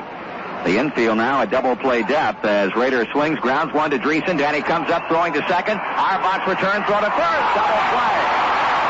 3-6-3, and nobody does it better than Danny Dreesen on that play right there. No runs, 1 hit, no errors, and nobody left. After 4.5, the Reds lead the Cubs 1-0. The time is right, that feeling's coming through. Real beer lovers know only one beer will do. Stroh's for the real beer lovers. Stroh's taste like no other. Stroh's for the real beer lovers. Everybody knows it's the beer lovers beer. It's family brew for over 200 years. Real beer lovers say they go out of their way for a Stroh. Stroh for the real beer lovers. Stroh's taste like no other. Stroh's for the real beer lover. From one beer lover to another Stroh. Stroh, the Stroh Brewery Company, Detroit, Michigan. Well, the Reds' annual Poster Day is coming up this Sunday when the Reds meet the Cardinals, and Poster Day is an especially popular day for young persons who like to attend the game in a group. Every guy and gal 21 years of age and under will get a free 2-foot by 3-foot full-color action poster of Reds right fielder Ken Griffey. How about getting the Knothole team or the church youth group or the kids in the neighborhood together for a trip to see the Reds and the Cardinals? That's Ken Griffey Poster Day coming up this Sunday right here at Riverfront. Tonight's scoreboard stumper, the Cubs last won the National League pennant back in 1945. Who was the manager of that Chicago team?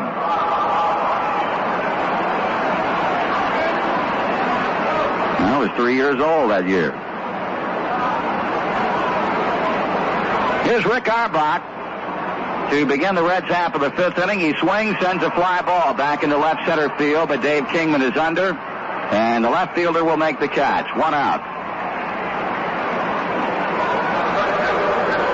On 1 pitch, Auerbach is set down. That'll bring up Freddie Norman, who had a base hit of the infield variety back in the 3rd.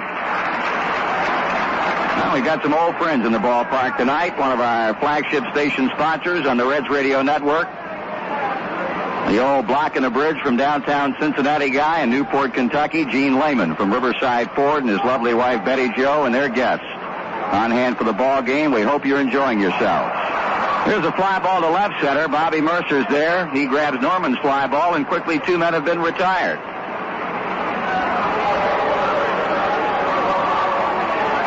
Pete Rose has bounced to short. He has lined out to third base.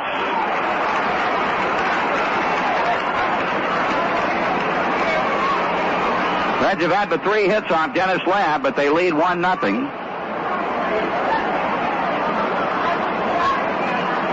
Pete looking at a straightaway Chicago outfield as Lamb gets a pitch in for a strike. Sparky sort of intimated on the main Spark show tonight that he might set Pete down tomorrow afternoon. Rose, of course, has been in the throes of quite an extended slump that has seen his batting average drop down to 268. And from the way Sparky talked on our pregame show tonight, Rose might be on the bench at game's beginning tomorrow at 12:30.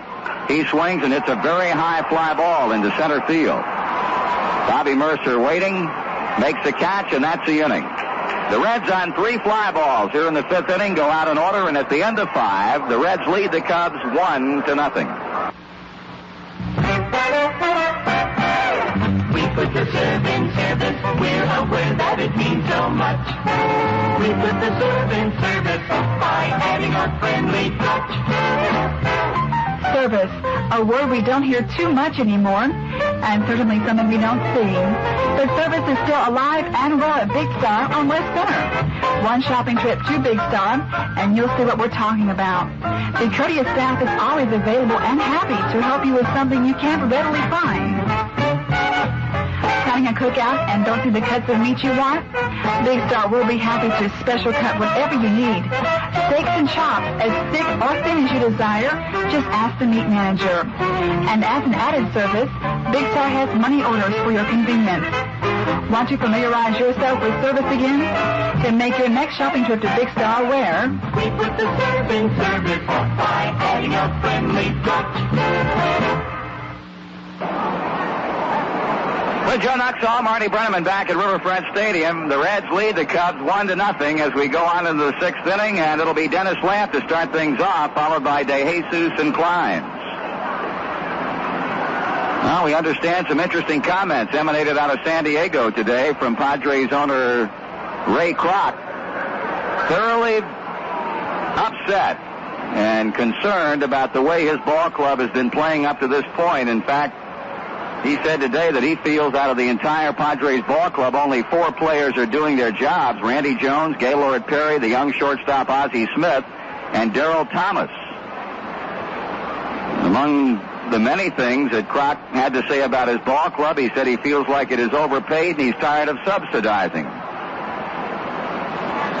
I don't think Mr. Kroc's going to get too much sympathy from anybody because he was the man who shelled the paper out in the first place to sign him up. Here's a call strike to Lamp.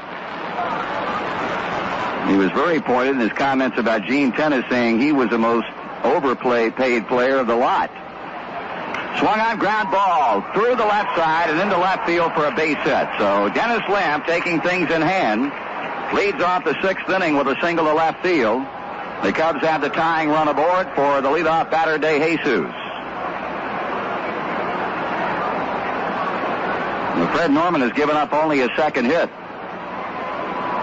DeJesus is 0 for 1. He has popped up to Danny Dreesen in the 3rd inning, drew a base on balls and picked up a stolen base, but was left there when Gene Kleins struck out swinging.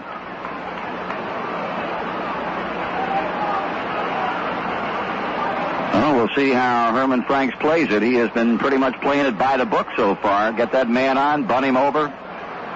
Let's see what they have in mind here for DeJesus. He's going to swing away and swings and misses at the first pitch. The end of 3.5 innings of play in Atlanta. The Cardinals trail the Braves 2-1, make that 3-1 now because pitcher Preston Hanna has hit a home run. Here's a bunt along the first base line. Dreesen picks it up and has to throw over DeJesus and on to Morgan to get the out on a close play at first. That'll be a sacrifice Dreesen to Morgan, with Lamb moving into scoring position at second base.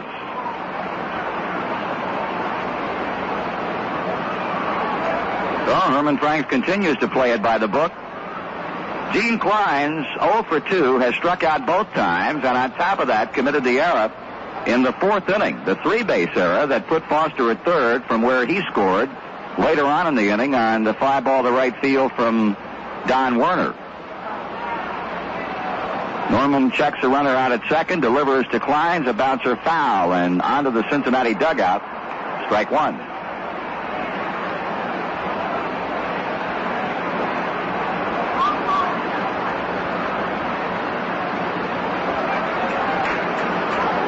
Cubs are down to the Reds 1-0 as they hit in the sixth inning. Lamp opened with a base hit to left. De Jesus has moved him on to second with a bunt. Klein's trying to bring him in and tie things up. Norman checks and sends him the 0-1 pitch. That is line foul off to the right. Strike two.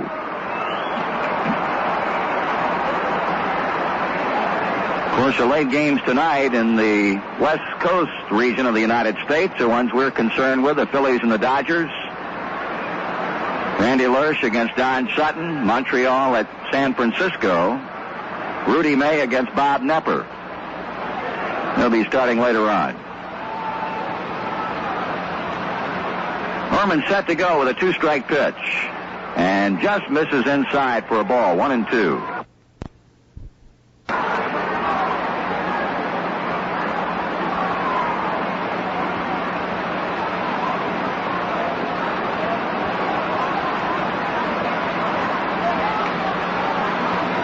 Norman with a long look in as Lamp leads out at second base. Klein swings and fouls another one off to the right as it drops well back behind the Cincinnati dugout.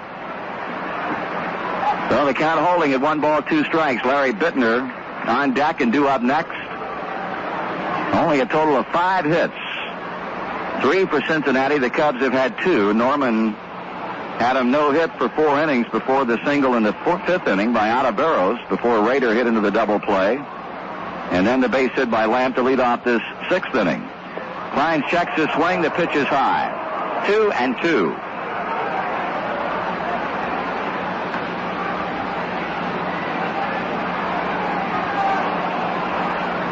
12:30 will go tomorrow afternoon. Left-hander Dave Roberts for the Cubs. Manny Sarmiento will be the starting pitcher for Cincinnati. Norman nodding his head as Werner hangs his sign. The break-even pitch to Klein is high, ball 3. Full count.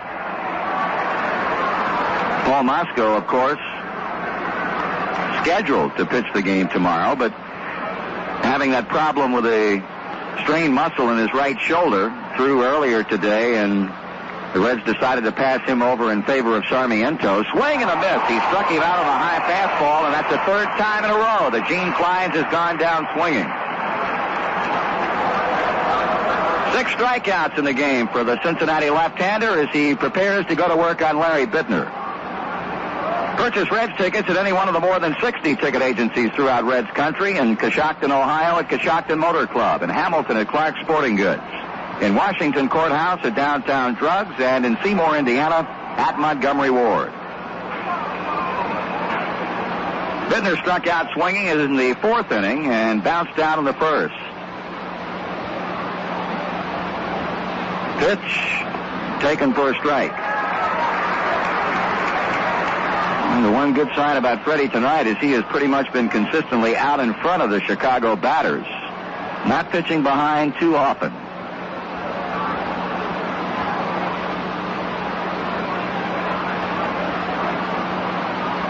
Bittner swings and lines one to Auerbach. That's the inning. So the Cub bid to tie it up is denied as they come away with no runs on a hit. Lamp left at second. And through 5.5, the Reds won, the Cubs nothing. If you plan to buy a bass boat this summer, check out the Bass Boss by Terry from Sharps Camper and Marine on East Center. From convenience to construction, you will know the Bass Boss is a Terry. It's sleek, it's tough, and it has the same quality, design, and ride that has made the name Terry synonymous with fishing and bass boats. But while Terry fiberglass boats have made waves in freshwater fishing, it's hard to beat a Terry aluminum for fishing heavy timber, small shallow lakes, or hard-to-get-at holes from secondary ramps. The Terry Bass Boss line of aluminum boats is economical, too. It provides the most efficient use of fuel available. And to top it off, the initial investment, as well as maintenance cost, is much less than you'd expect. An aluminum rig is so durable it's carefree, and it can be used with a small engine and a light trailer. While checking out the Terry Bass Boss at Sharp's Camper and Marine, be sure to pick up a case of Mercury outboard oil. It's specially priced at just $15.95 a case at Sharp's Camper and Marine, East Center in Madisonville. You can order Cincinnati Reds tickets without leaving your home, and you can charge your ticket order to your MasterCharge account. Just check out the Reds schedule and pick out the dates you want to see. Box seats are $5, reserve seats $4. You enclose a check, make it payable, and send it to Cincinnati Reds, Box 1970, Cincinnati. And if you want to charge your order to your MasterCharge account, simply list your account number and the expiration date. It's that easy. Check out the Reds schedule right now and order your tickets for those big games coming up at Riverfront Stadium. Reds will be sending up 2, 3, and 4 here in the 6th inning. Ken Griffey, Joe Morgan, and George Foster.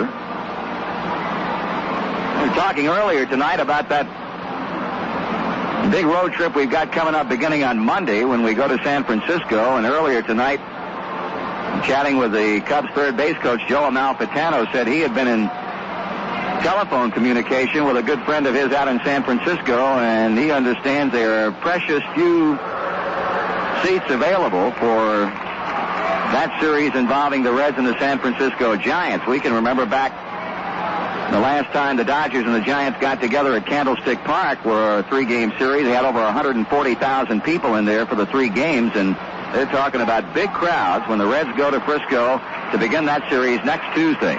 Here's Ken Griffey, bunting foul at the plate. Rader pouncing all over that ball. The plate umpire, Ed Montague, calling it foul. Strike 1.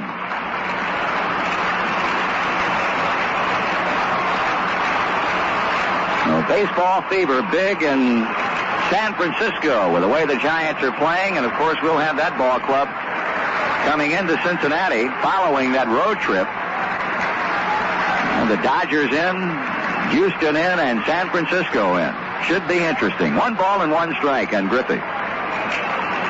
Kenny has had one of the 3 Cincinnati hits. He lined a single into left center in the 3rd inning and bounced out to second base in the 1st. Lamp with a 1-1, Griffey with a swing, fly ball, left center field, Kingman going back and short of the warning track. He makes the catch. Joe Morgan will step in with 1 out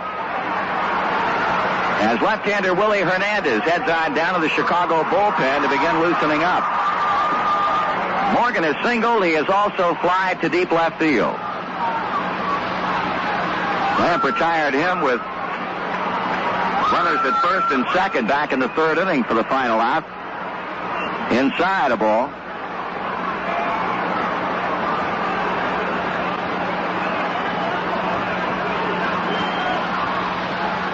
That's high, ball 2. 2 balls and no strikes.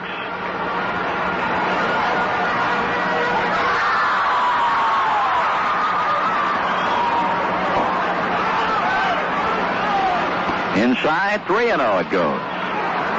Well, Dennis Lamp, who has not as yet walked a batter, is 1 pitch away from doing exactly that with Morgan. His 3-0 on the way. Joe swings and grounds it hard into right field. He got the green light and got a base hit.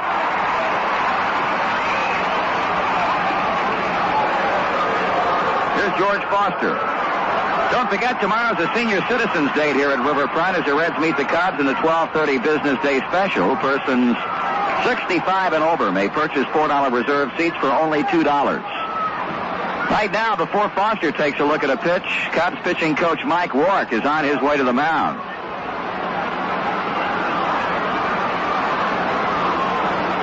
Well, Foster, who his last time up hit that fly ball that Kleins misplayed for a 3-base error, will be at the plate with Morgan at first and 1 down, but right now the meeting going on the pitching mound involving Rourke, Lamp, Ontiveros, Rader, and first baseman Bittner.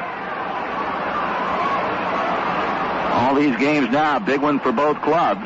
The Cubs trying to maintain their 2-game lead over Philadelphia. The Reds trying to chop into that 2-game lead that San Francisco enjoys. And we lead at 1-0. Okay, Foster will step to the plate as the Cub infield deploys itself at double play depth. Hernandez loosening for the Cubs along the left field line as Foster settles into the batter's box. Hit number 14 of the year last night. Morgan with a big lead at first. Lamp to the belt. There goes Joe. The pitch is taken, and it bounces off and away from Dave Rader. In fact, it looked like that ball took the glove right off of his hand. And Morgan gets an easy stolen base out of it.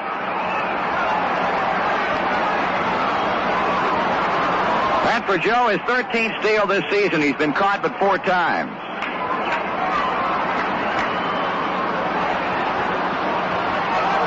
The second base the Reds have stolen in the game, and all that will succeed in doing is with first base open, now allow the Cubs to put Foster intentionally on base.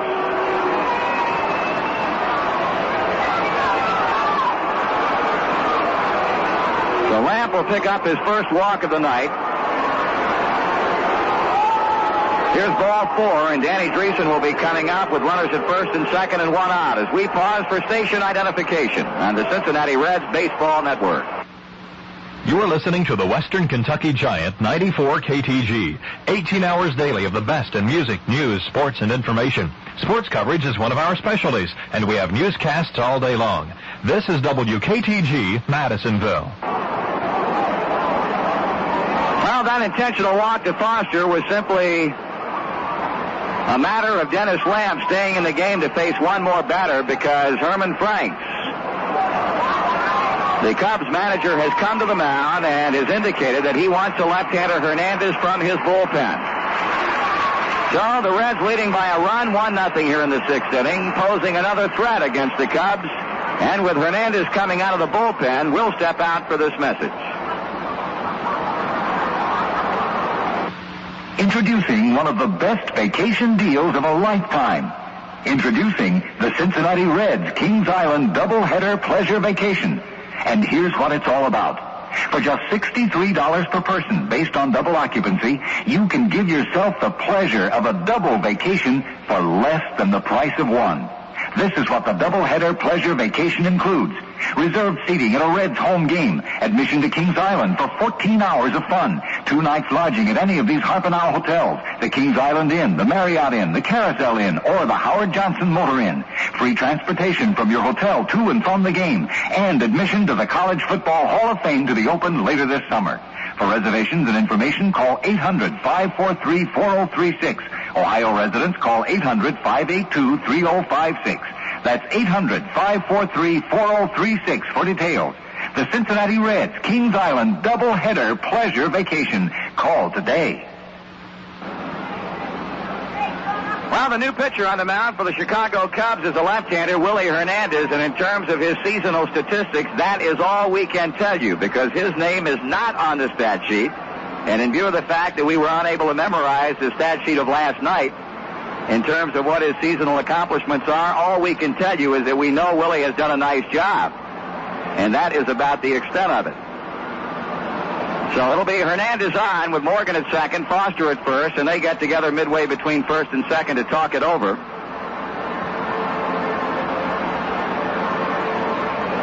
And it'll be Danny Dreesen at the plate. We can tell you Hernandez has been in 23 games this season. And as a hitter, he's not been at the plate yet.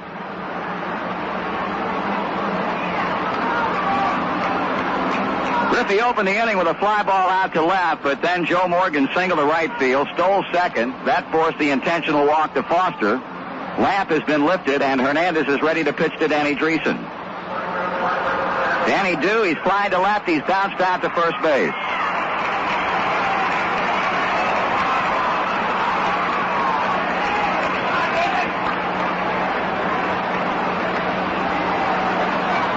Johnny Moore, a right-hander, keeps the fires burning in the Cubs bullpen.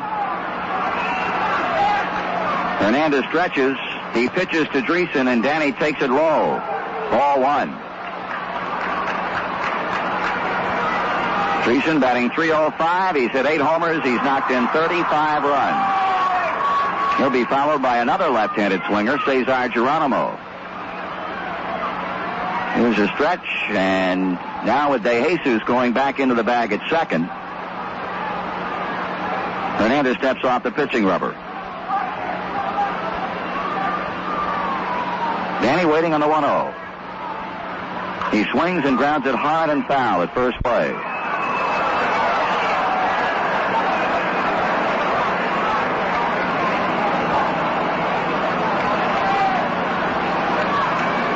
Bittner, Trio, De Jesus, and Ontiveros all at double play depth and looking for the ground ball that could get him out of the inning.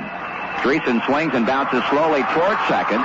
Trio's only play will be to first base as Morgan moves to third and Foster goes to second. 2 out. That'll bring up Geronimo. Line to shortstop in the second. De Jesus making a nice play and then was hit by a pitch in the 4th inning. Stole second, and when the ball went through, trying to go to third, and Bobby Mercer gunned him down.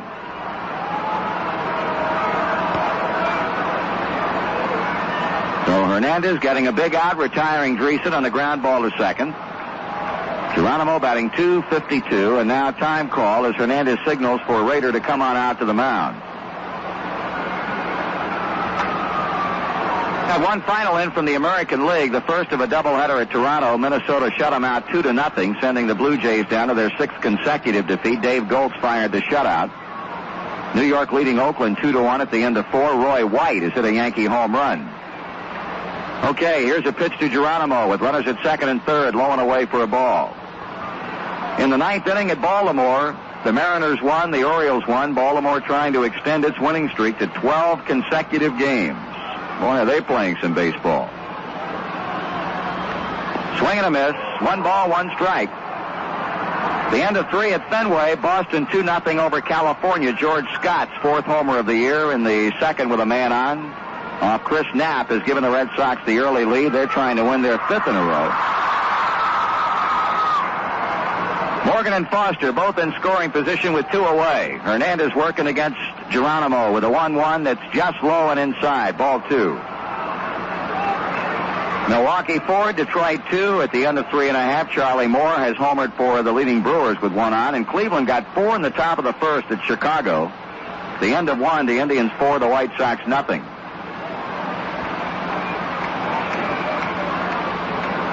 2-1 pitch. Grounded to second. Trio on to Bittner, and the side retired. So Willie Hernandez does his job. He retires Dreesen and Geronimo on ground outs to second, and in the inning for the Reds. No runs on a hit with 2 left. Through 6 complete, the Reds won, the Cubs nothing. You found a place with plenty of space where nothing can go wrong. You're in the mood for fun and good food, and you brought Stroh's beer along. Charlie, I thought we were going to have a party. We are, Linda, we are. But, Charlie, how can we have a party in the middle of nowhere? I don't see anyone around. Who's going to eat all this great food I prepared and drink all this Stroh's beer? Just watch, Linda. You take 1 ice-cold can of Stroh's beer and...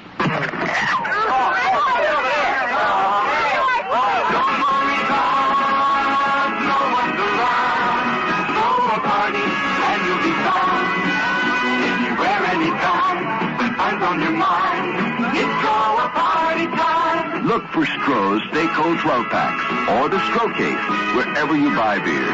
And Stroh a party anywhere, anytime. It's Stroh a party time. The Stroh Brewery Company, Detroit, Michigan. It remains a 1-0 cliffhanger as we move on to the 7th inning, and Dave Kingman will be first up, and Adam against Freddie Norman as we move to the 7th, and back with a play. Here's Joe. Thank you, Marty. Kingman, Trio, and Mercer here in the 7th inning for the Cubs, trailing the Reds 1-0. Kingman has walked and popped to Morgan in his 2 times up. Kingman walked in the 2nd inning, stole second. sacrificed to third by Trio, and Mercer and Ontiveros went out. Kingman having to hold at third base.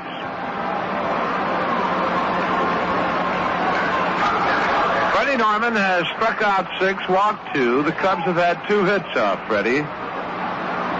2 hits, one in the 5th, another in the 6th.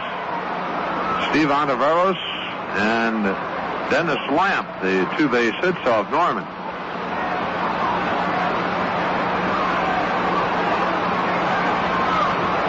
Kingman 14 home runs on the year and has driven in 39. Norman delivers and Kingman swings and misses. Pitch away. Dave, a 240 batting average.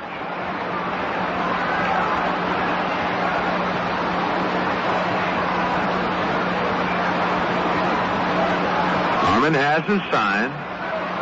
And the 0-1. That's a screwball swung on and fouled off the mask of Don Warner, and quickly Freddie in front, 0-2 to Dave King.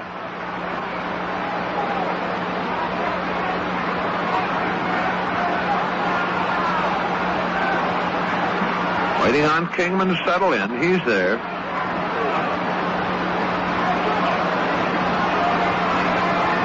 Norman, the 0-2. Screwball, that's fouled into the Cub dugout in front of it, hitting the screening in front of the dugout. Now holding, no balls, 2 strikes.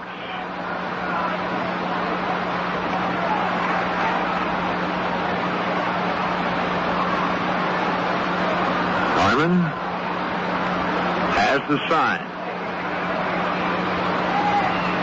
And the pitch. Swung on and missed. A big strikeout for Freddie Norman. 7 of them, and he got Kingman with a screwball, a foot outside. 1 away, and Manny Trio the batter.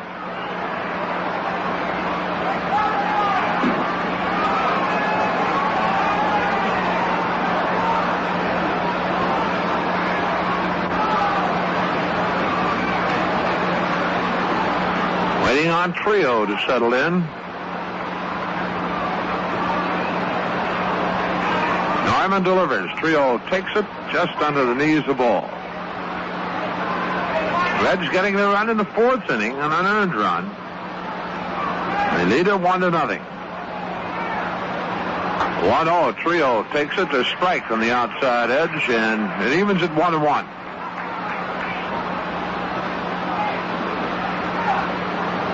Ready, looking for his 7th win of the year and his first complete game. This is 14 start.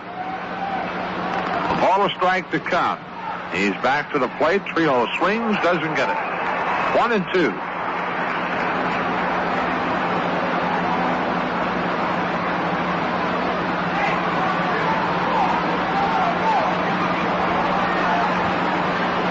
Warner hangs the sign. And the 1-2 pitch. That's swung on and grounded to Arbach at short. Coming up and throwing to Dreesen, 2 away.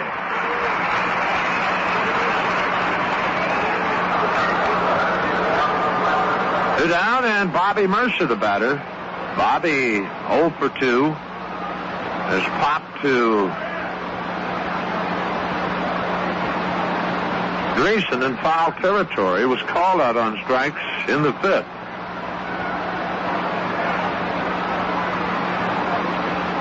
Norman delivers, and Mercer takes a strike, a fastball.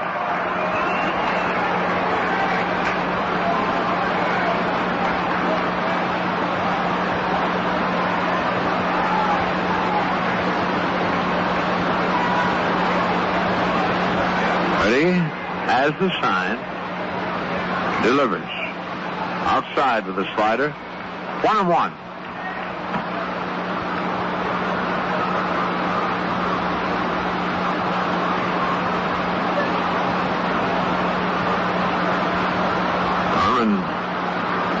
Walked down behind the mound. Now he's back on the pitching rubber, and the 1-1 delivery. Mercer swings, ground ball. Morgan to his right, has it. Snap throwing to Dreesen just in time, and Mercer hustling down the line, and that's the inning for the Cubs as they go out in order. That's just the 3rd time in the game the Cubs have gone down in order. Nothing across. Middle of the 7th. Reds 1, Cubs nothing. When it's time for a change, what you'd probably like to have is a change for the better. That's why Marathon came up with new Ultra D motor oil. It is definitely a change for the better. Marathon's new Ultra D motor oil is a change for better gas mileage. A change for the better. New Ultra D is a change for improved engine protection. A change for the better. New Ultra D is a change that means faster starts no matter what the temperature. A change for the better. Marathon's new Ultra D motor oil is a special blend of natural and synthetic ingredients. It's really different from conventional blends. Meaning when Ultra D gets together with the engine of your car, things do get better. A change for the better with new Ultra D motor oil. New Ultra D motor oil. A change for the better from the people who do it better. Marathon Oil Company. Make a change for the better with new Ultra D. Make a change for the better with new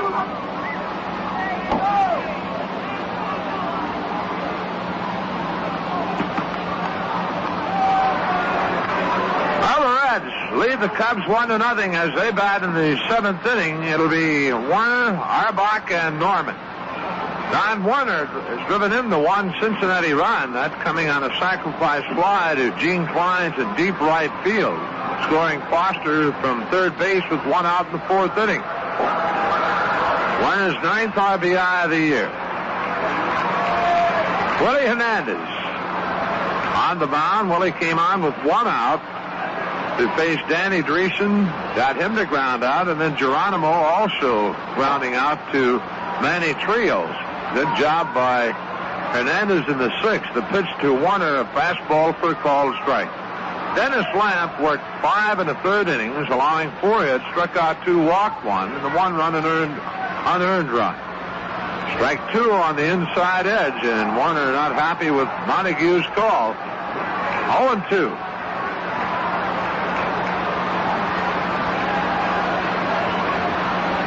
Hernandez has the sign from Rader.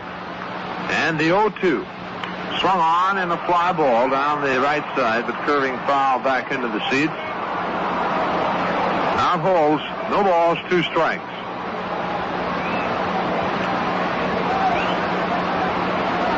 Hernandez again the 0-2. That swung on and pulled foul off the third baseline. The Reds with 4 hits in the game.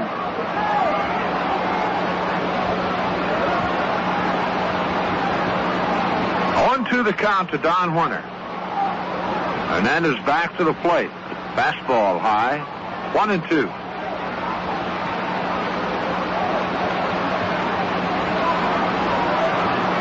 Outfield for Don straight away. Here's the 1-2. Swung on and over the head of the jumping DeJesus in the left field, a base hit. Little soft liner, and Ivan leaped for it, but he was not quite tall enough, and Don Warner has his first hit of the game, leading off the 7th. Hit number 5 for the Reds, first off Hernandez, and Rick Arbach the batter. Arbach 0 for 2. He's grounded to short and a fly ball to Kingman in left. Warner leads at first. Hernandez the stretch. And the pitch. Taken on the outside edge, a called strike.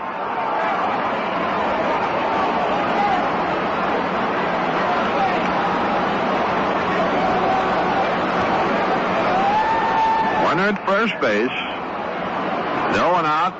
1-1 the count to Arbach. Hernandez ready and throws to first. Warner steps back.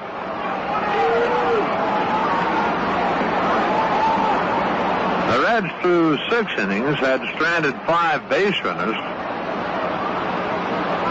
Now the 0-1, a pitch out, nothing going on, and that evens the count at 1-1. Reds stranded 1 in the first, 2 in the third, 2 more in the 6th.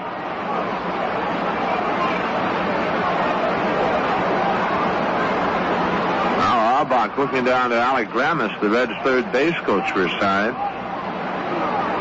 Rick back in, and Hernandez looks into Rader. The stretch. Warner leads at first. Go over to first, and Warner steps back.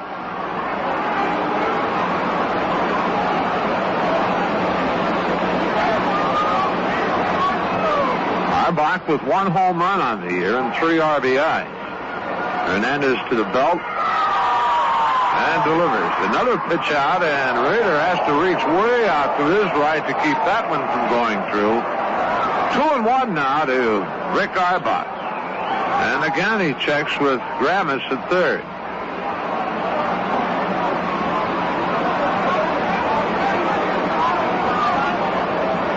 Norman on deck. 2-1 delivery.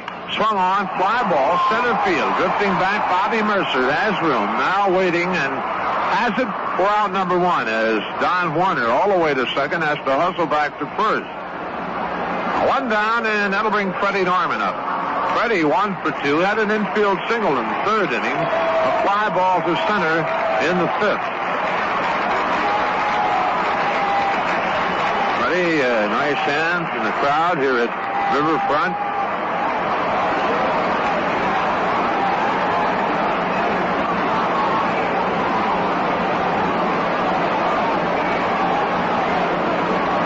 Is ready, and Norman squares the bunt. Does in front of the back of the plate. The ball bouncing foul. It looked like Rader was out in front of the plate before the ball got to the plate. 0-1. Pete Rose on deck. Well, we can always use a run.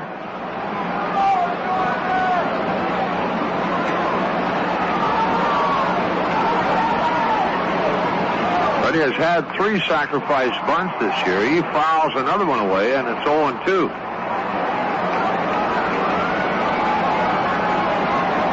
Don Warner at first base with 1 out. And the count, no balls, 2 strikes to Freddie Norman.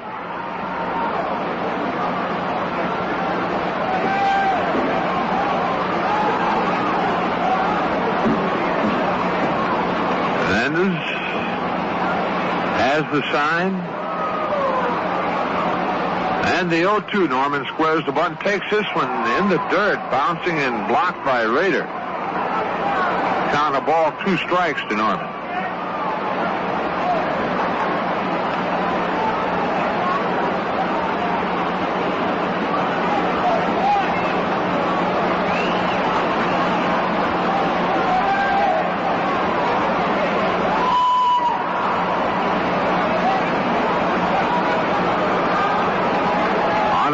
In shallow at third.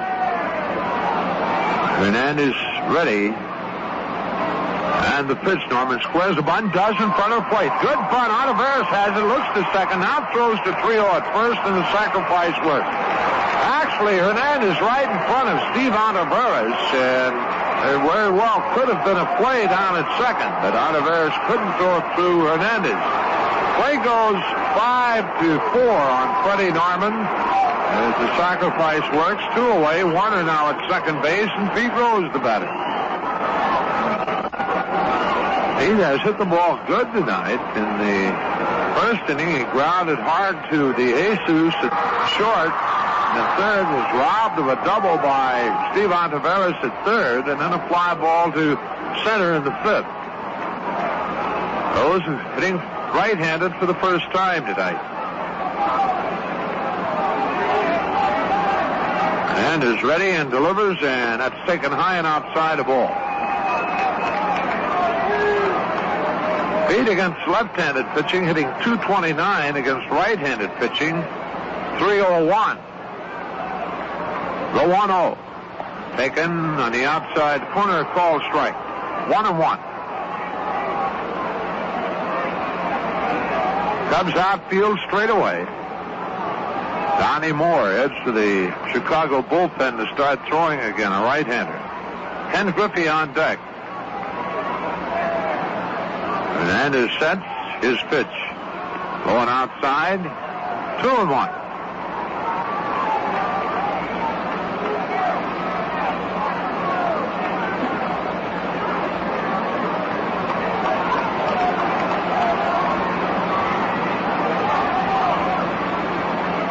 2-1. Rose takes it inside. 3 balls to strike. Not giving Pete anything to swing at all.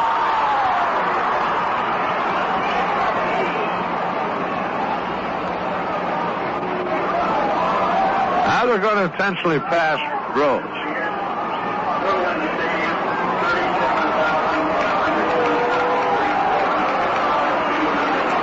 Pete Rose with an intentional pass moves to first base. Warner at second, Rose at first, and Ken Griffey the batter. Kenny, 1 for 3 tonight, has grounded to second, single to left, and a fly ball to left in his 3 times up. Well, the attendance tonight, 37,529. Last night, 37,090. All right, the stretch by Hernandez. And now he steps back off the pitching rubber. With 2 out, Warner at second base, Rose at first. Hernandez to the belt and delivers. Griffey swings and fouls. Doug Bear loosening in the Cincinnati bullpen.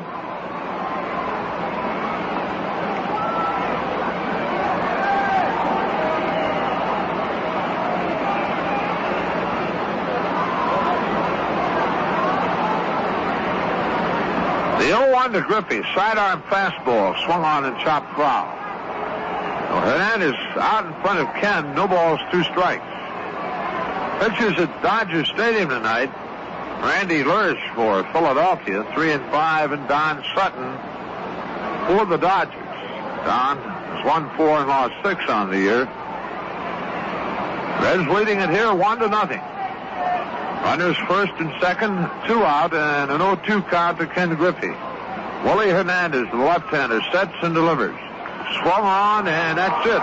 Got him with a sidearm curveball, and that's it for the Reds in the 7th. No runs, they get a hit. There were no errors, 2 runners left on base, and at the end of 7, the Reds won, the Cubs nothing. You know, different folks have different ways to spend their time, enjoy their days. Me, I like to fish. I really do. Well, there's something good about a lazy creek. Helps me relax from a long, hard week like my Red Fox chewing tobacco, the relaxing chew. Well, it's soft and moist and mild for sure. The flavor's fresh. The taste is pure. Red Fox is best. I like it. Yes, I do. So I keep me an extra pouch of Red Fox by my side in my tackle box. When it comes to tobacco, those Red Fox folks come through. Why don't you try Red Fox? Look for it in the white pouch with a picture of Old Red taking it easy.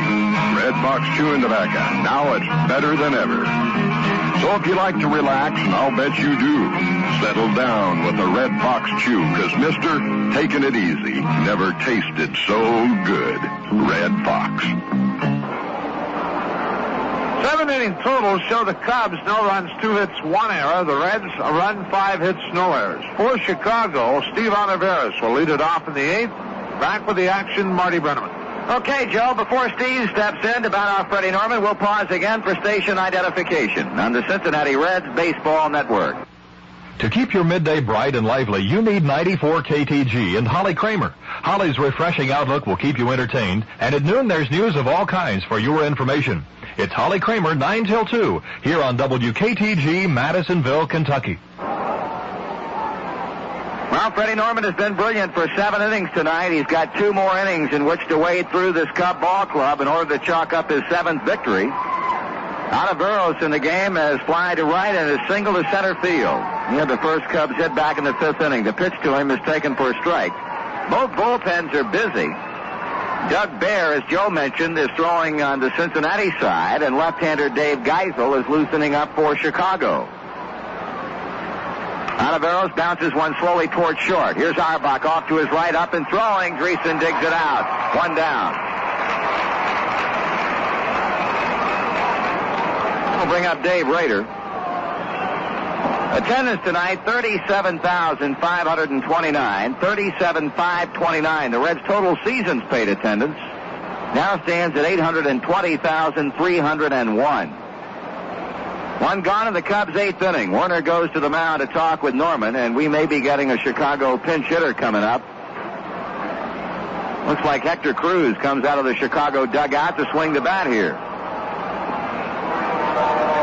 Cruz, the former Cardinal, batting .243 with 2 home runs and 9 runs batted in.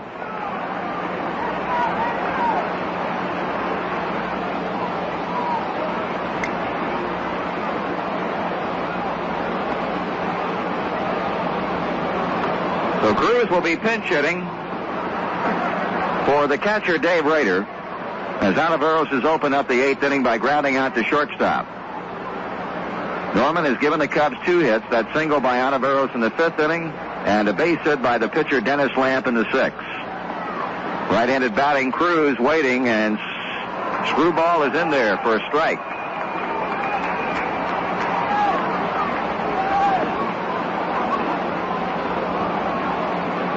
Herman Frank's going to his bench for the first time in the game. Norman works. Swung on, pull, foul to left field. That'll be in the seats just past the Cubs bullpen. No balls and 2 strikes. You can certainly look for another Chicago pinch hitter to bat for Willie Hernandez. And it looks like Bill Buckner, with bat in hand, is pacing up and down in the Chicago dugout, so he may be the batter for Willie Hernandez. Cruz out of the batter's box. No balls, 2 strikes, a count. Freddie kicks and throws. Cruz takes and just missed low and inside. 1 ball and 2 strikes on the Chicago pinch hitter.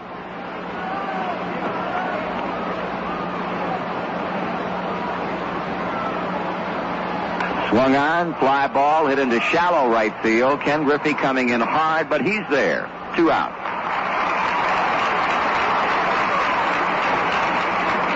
Oh, let's see if Bill Buckner will come out of the dugout to swing the bat. He will.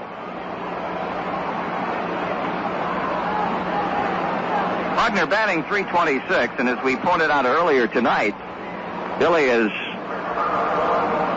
been out of the Chicago lineup for better than a week now because of a lymph infection in the groin area. Been receiving medication for it, but so far has not been pronounced fit to go in the lineup on a day-in, day-out basis. .326 the batting average. He's homered 1 time this season, has driven in 17 runs. So left-handed batter against left-handed pitcher with 2 away. The Reds nursing a 1-0 lead in the 8th inning.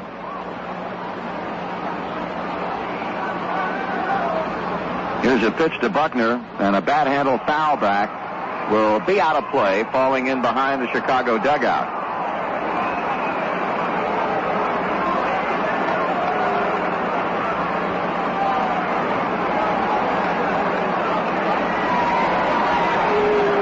Well, apparently we'll be seeing Geisel in the bottom of the 8th inning. Outside, 1 ball, 1 strike.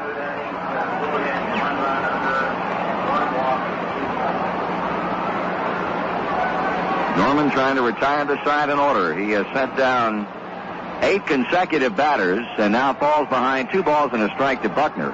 Lamp had the single leading off the 6th inning, and that's the last Chicago base runner. Freddie got the next 3 in the 6th. Kingman, Trio, and Mercer went down in the 7th.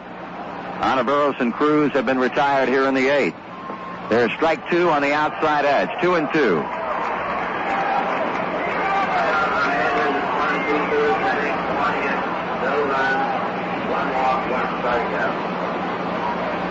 Two balls, 2 strikes. Doug Bear staying ready in the Reds bullpen, but Freddie Norman hoping to finish what he starts tonight.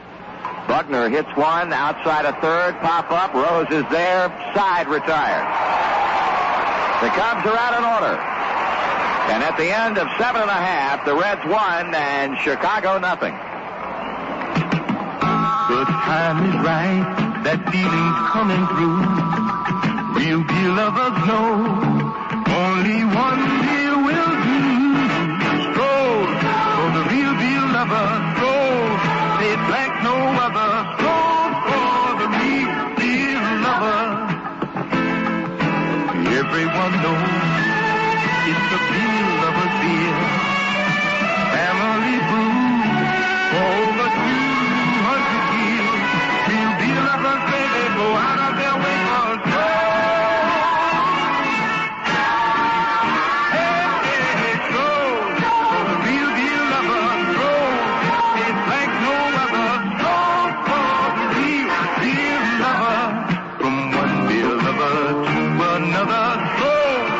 a Brewery Company, Detroit, Michigan.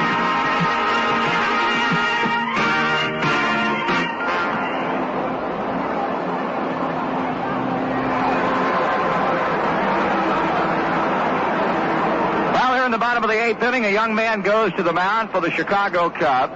6'3", 205-pound left-hander Dave Geisel, Geisel. Geisel, a native of Windber, Pennsylvania, and he'll be making his first major league appearance tonight after posting a 4-3 record at Wichita. The Chicago AAA affiliate in the American Association. He was used as a starting pitcher with that club, but Herman Franks has the idea in mind of using Dave out of the Chicago bullpen after the trading away of left-hander Woody Fryman to Montreal. Geisel, only 23 years old, makes his off-season home in Tonawanda, New York. Last year with Wichita, won 4 and lost 6 with a 440 earned run average.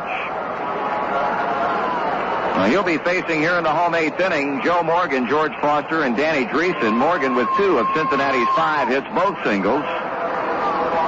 And he'll step in to lead it off as Donnie Moore continues to throw in the Chicago bullpen.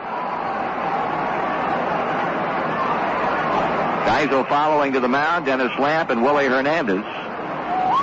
Here's his pitch to Morgan, and Joe takes it way high, a fastball. Hernandez worked an inning and 2/3, no runs, a base hit. He struck out a batter and walked one. The 1-0 to the plate. Morgan takes a strike, and the count evens at 1-1. We've also got a new catcher behind the plate, Larry Cox. So a new Chicago battery, Geisel on the mound and Cox behind the plate. Check swing, that's strike 2. A breaking ball that got the outside edge, and Geisel jumps out in front, 1-2 on Morgan. The Reds out in front, 1-0. Run coming in the 4th inning. Low for a ball, 2-2.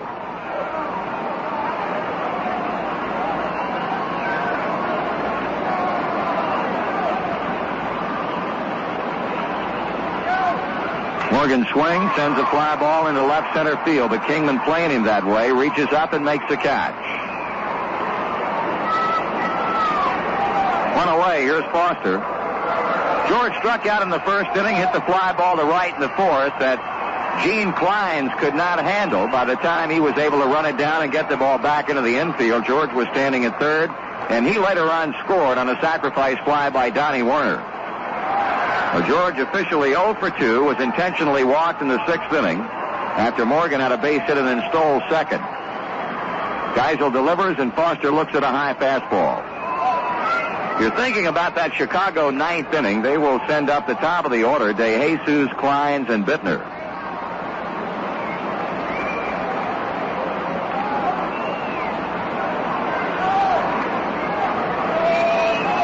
Geisel studies the Larry Cox side, his pitch. Foster grounds one to 3rd. Ontiveros makes the pickup cleanly and almost threw it away. Bittner had to go to foul ground to take the high throw and retire Foster. 2 down. Here's Danny Dreesen.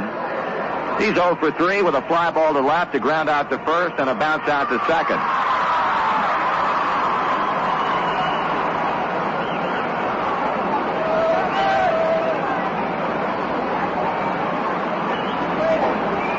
Pitch. Ball 1.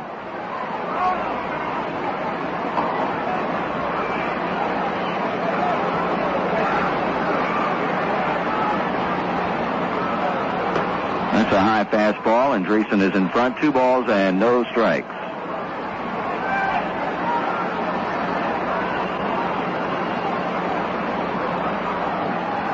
Geisel kicks and fires. Danny takes it low, ball 3. There have been a total of only 4 walks in the game. Freddie Norman has walked 2. Lamp walked a batter. Hernandez walked a batter, and both of them were intentional.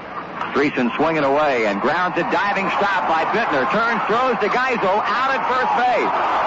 Fine play by the first baseman and an equally nice play by the pitcher Dave Geisel as he quickly came off the mound. Bittner had to dive to his right, turn completely around, and from a kneeling position through to the pitcher covering to get Dreesen out on a close play at first.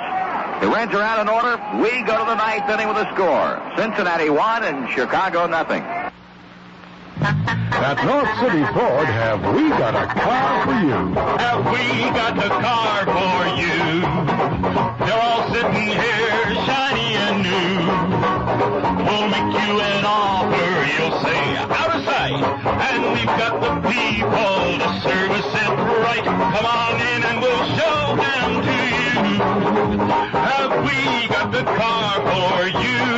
Ladies and gentlemen, boys and girls, step right up and check the most sensational car deals around right here at North City Ford. And have we got the car for you? New cars, used cars, name it, we've got it at North City Ford. All priced to fit your budget.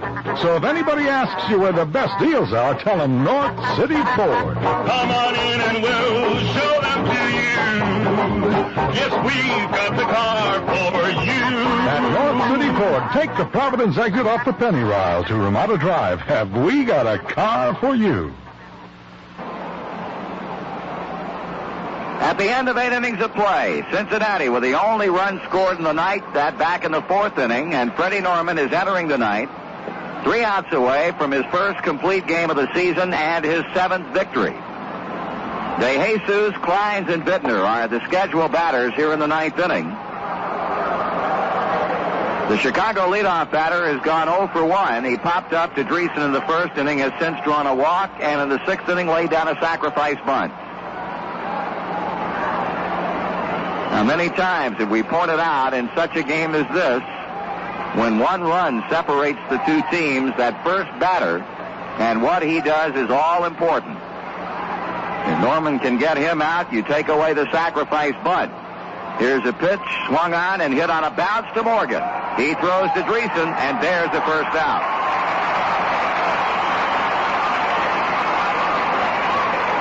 De Jesus comes up swinging, and he goes after the first pitch and hits a routine 1 bounce to Joe at second. Gene Kleins, boy, has he had a problem tonight. In fact, 3 of them. Freddie struck him out on the 1st, struck him out on the 3rd, and struck him out on the 6th. 1 down as Norman sends in the pitch, and Kleins takes the screwball for a strike.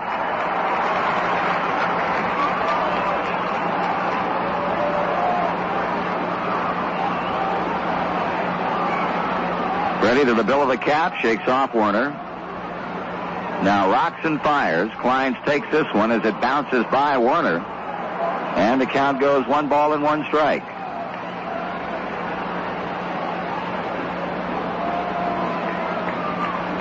Cubs have been shut out 5 times this season. Their pitching staff has thrown 4 shutouts. And the 1-1 delivery to Kleins is swung on and hit off the right field foul line. That'll be out of play. The Reds have chalked up a total of 3 shutouts, and all 3 have been of the combined variety. Bonham, Moscow, Seaver, Tomlin, Bear, Bonham, and Bourbon. 1 ball and 2 strikes, a count on Gene Kleins as Larry Bittner watches from the on-deck circle. He'll be up next. Here's a pitch. And just stays high, 2-2.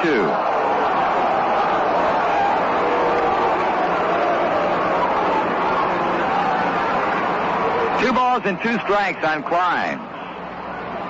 Outfield playing him to hit the other way. Ready with a pitch, and Klein swings, looping fly ball down the left field line. Foster running hard. He'll not be able to get it. The ball goes to the corner. Klein comes to second, takes the turn, and now puts on the brakes very quickly.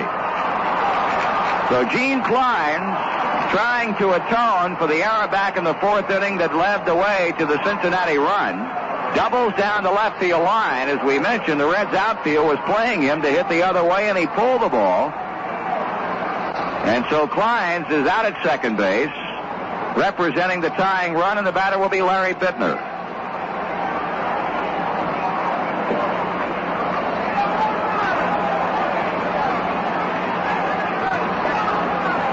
That for the Cubs, only hit number 3. Bittner has grounded out, struck out, and lined to short. Has hit the ball hard twice tonight. And now Bruce Sutter, the right-hander, heads on down to the Cubs bullpen and starts to throw. Norman delivers to Bittner. He swings, bounces it by the mound. Morgan back of second, has it. Loud to throw to first, and no, safe at first base. As Joe bounced the throw to Danny Dreesen, with his momentum carrying him away from first, did not have enough on the throw to get it to Dreesen in the air. Kleins moves to third, an infield hit for Larry Bittner, and the Cubs, with one away, knock on the door in the 9th inning. Sparky Anderson comes out of the dugout, and that is going to be it for Freddie Norman.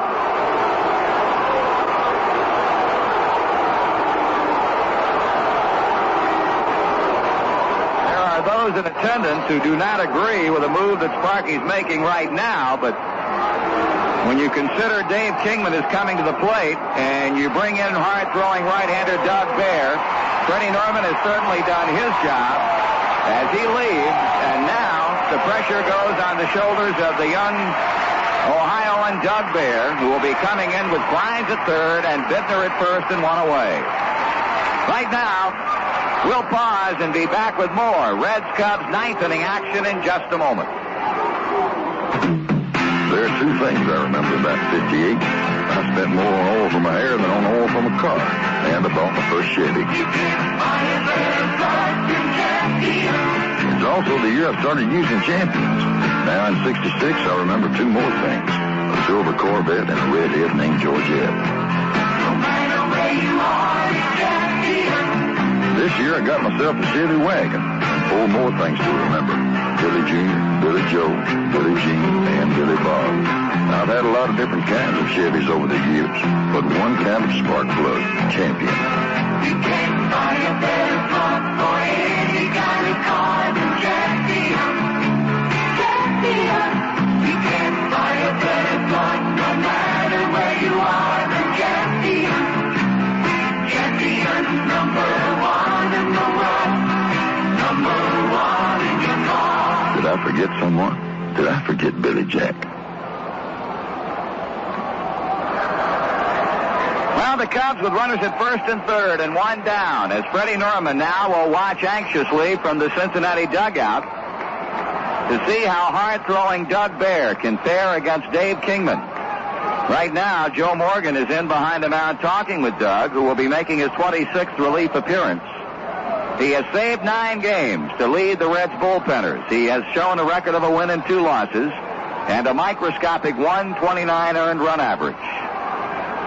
Let's see how the Reds infield will play it now with Kingman at the plate. They're going to put those 3, Morgan, Auerbach, and Rose, on the left side. As Baer delivers and Kingman swings at a pitch in the dirt. That ball bounced up there, and Warner did all he could to keep the ball from going through, and Kingman still went after it. Strike 1. Meanwhile, down along the right field line, you've got Bourbon and Tomlin. And on the left field line, you've got the man Sparky Anderson calls the best right-handed relief pitcher in Major League Baseball today, Bruce Sutter, throwing for Chicago. Kleins leading at third. Bittner off the bag at first. And now Kingman steps away from the plate. They're trying to protect a 1-0 lead. With 1 out of the 9th inning, he delivers to Kingman, and Dave takes the strike at the knee. 0-2.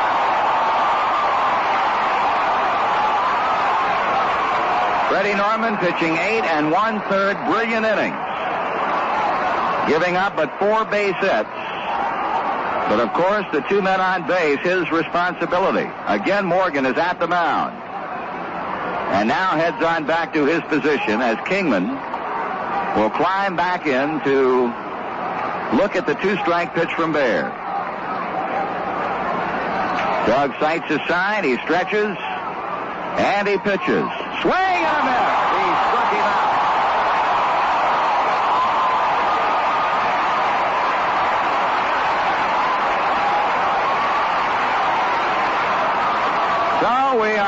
a third of the way home, or 2/3 of the way home after the strikeout of Kingman. It'll be Manny Trio, a very pesky 278 hitter, who tonight is sacrificed and has officially gone 0 for 2. Bear with a big strikeout against one of the co-leaders in home runs in the National League, and now faces Trio. Here's his pitch. Swing and a miss. A good up and in fastball.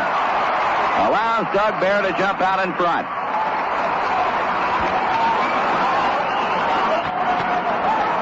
Doug not wanting to waste any time. He's right back on that pitching rubber as Trio levels the bat. Here's the next pitch. Swing and a foul back. No balls and 2 strikes.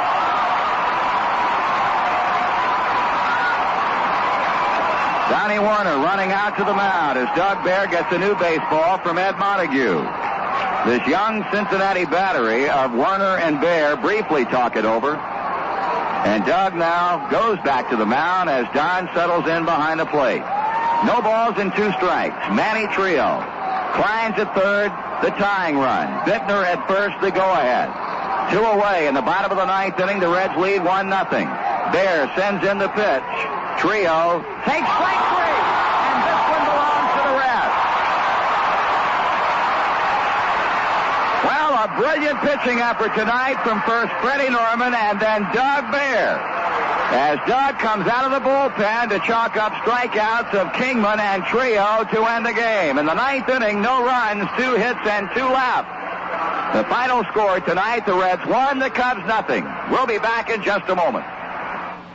Take a pair of plump ones. Take a pair of Cons. That's right. Take a pair of plump ones. Cons Jumbo Franks, regular and beef, are the plumpest ever made. You get 8 juicy plump Franks in a 16-ounce package. I like them because now I can make a hearty meal without skimping. They're plumpier when I make hot dogs with them. Take a pair of plump ones. Take a pair of Cons. And talk about taste. Cons Jumbo Franks are seasoned just right. Perfect for a main meal. Mix them or match them, pop them in the pan, or put them on the grill.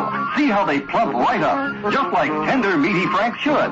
They're really man-sized. Remember, both the Jumbo Regular and the Jumbo Beef Franks now come 8 to the pound, and that's dinner size. Take a pair of plump ones today. They're the plumpiest. Take a pair of plump ones. Take a pair of Cons. Enjoy Cons wieners at home or at Riverfront Stadium.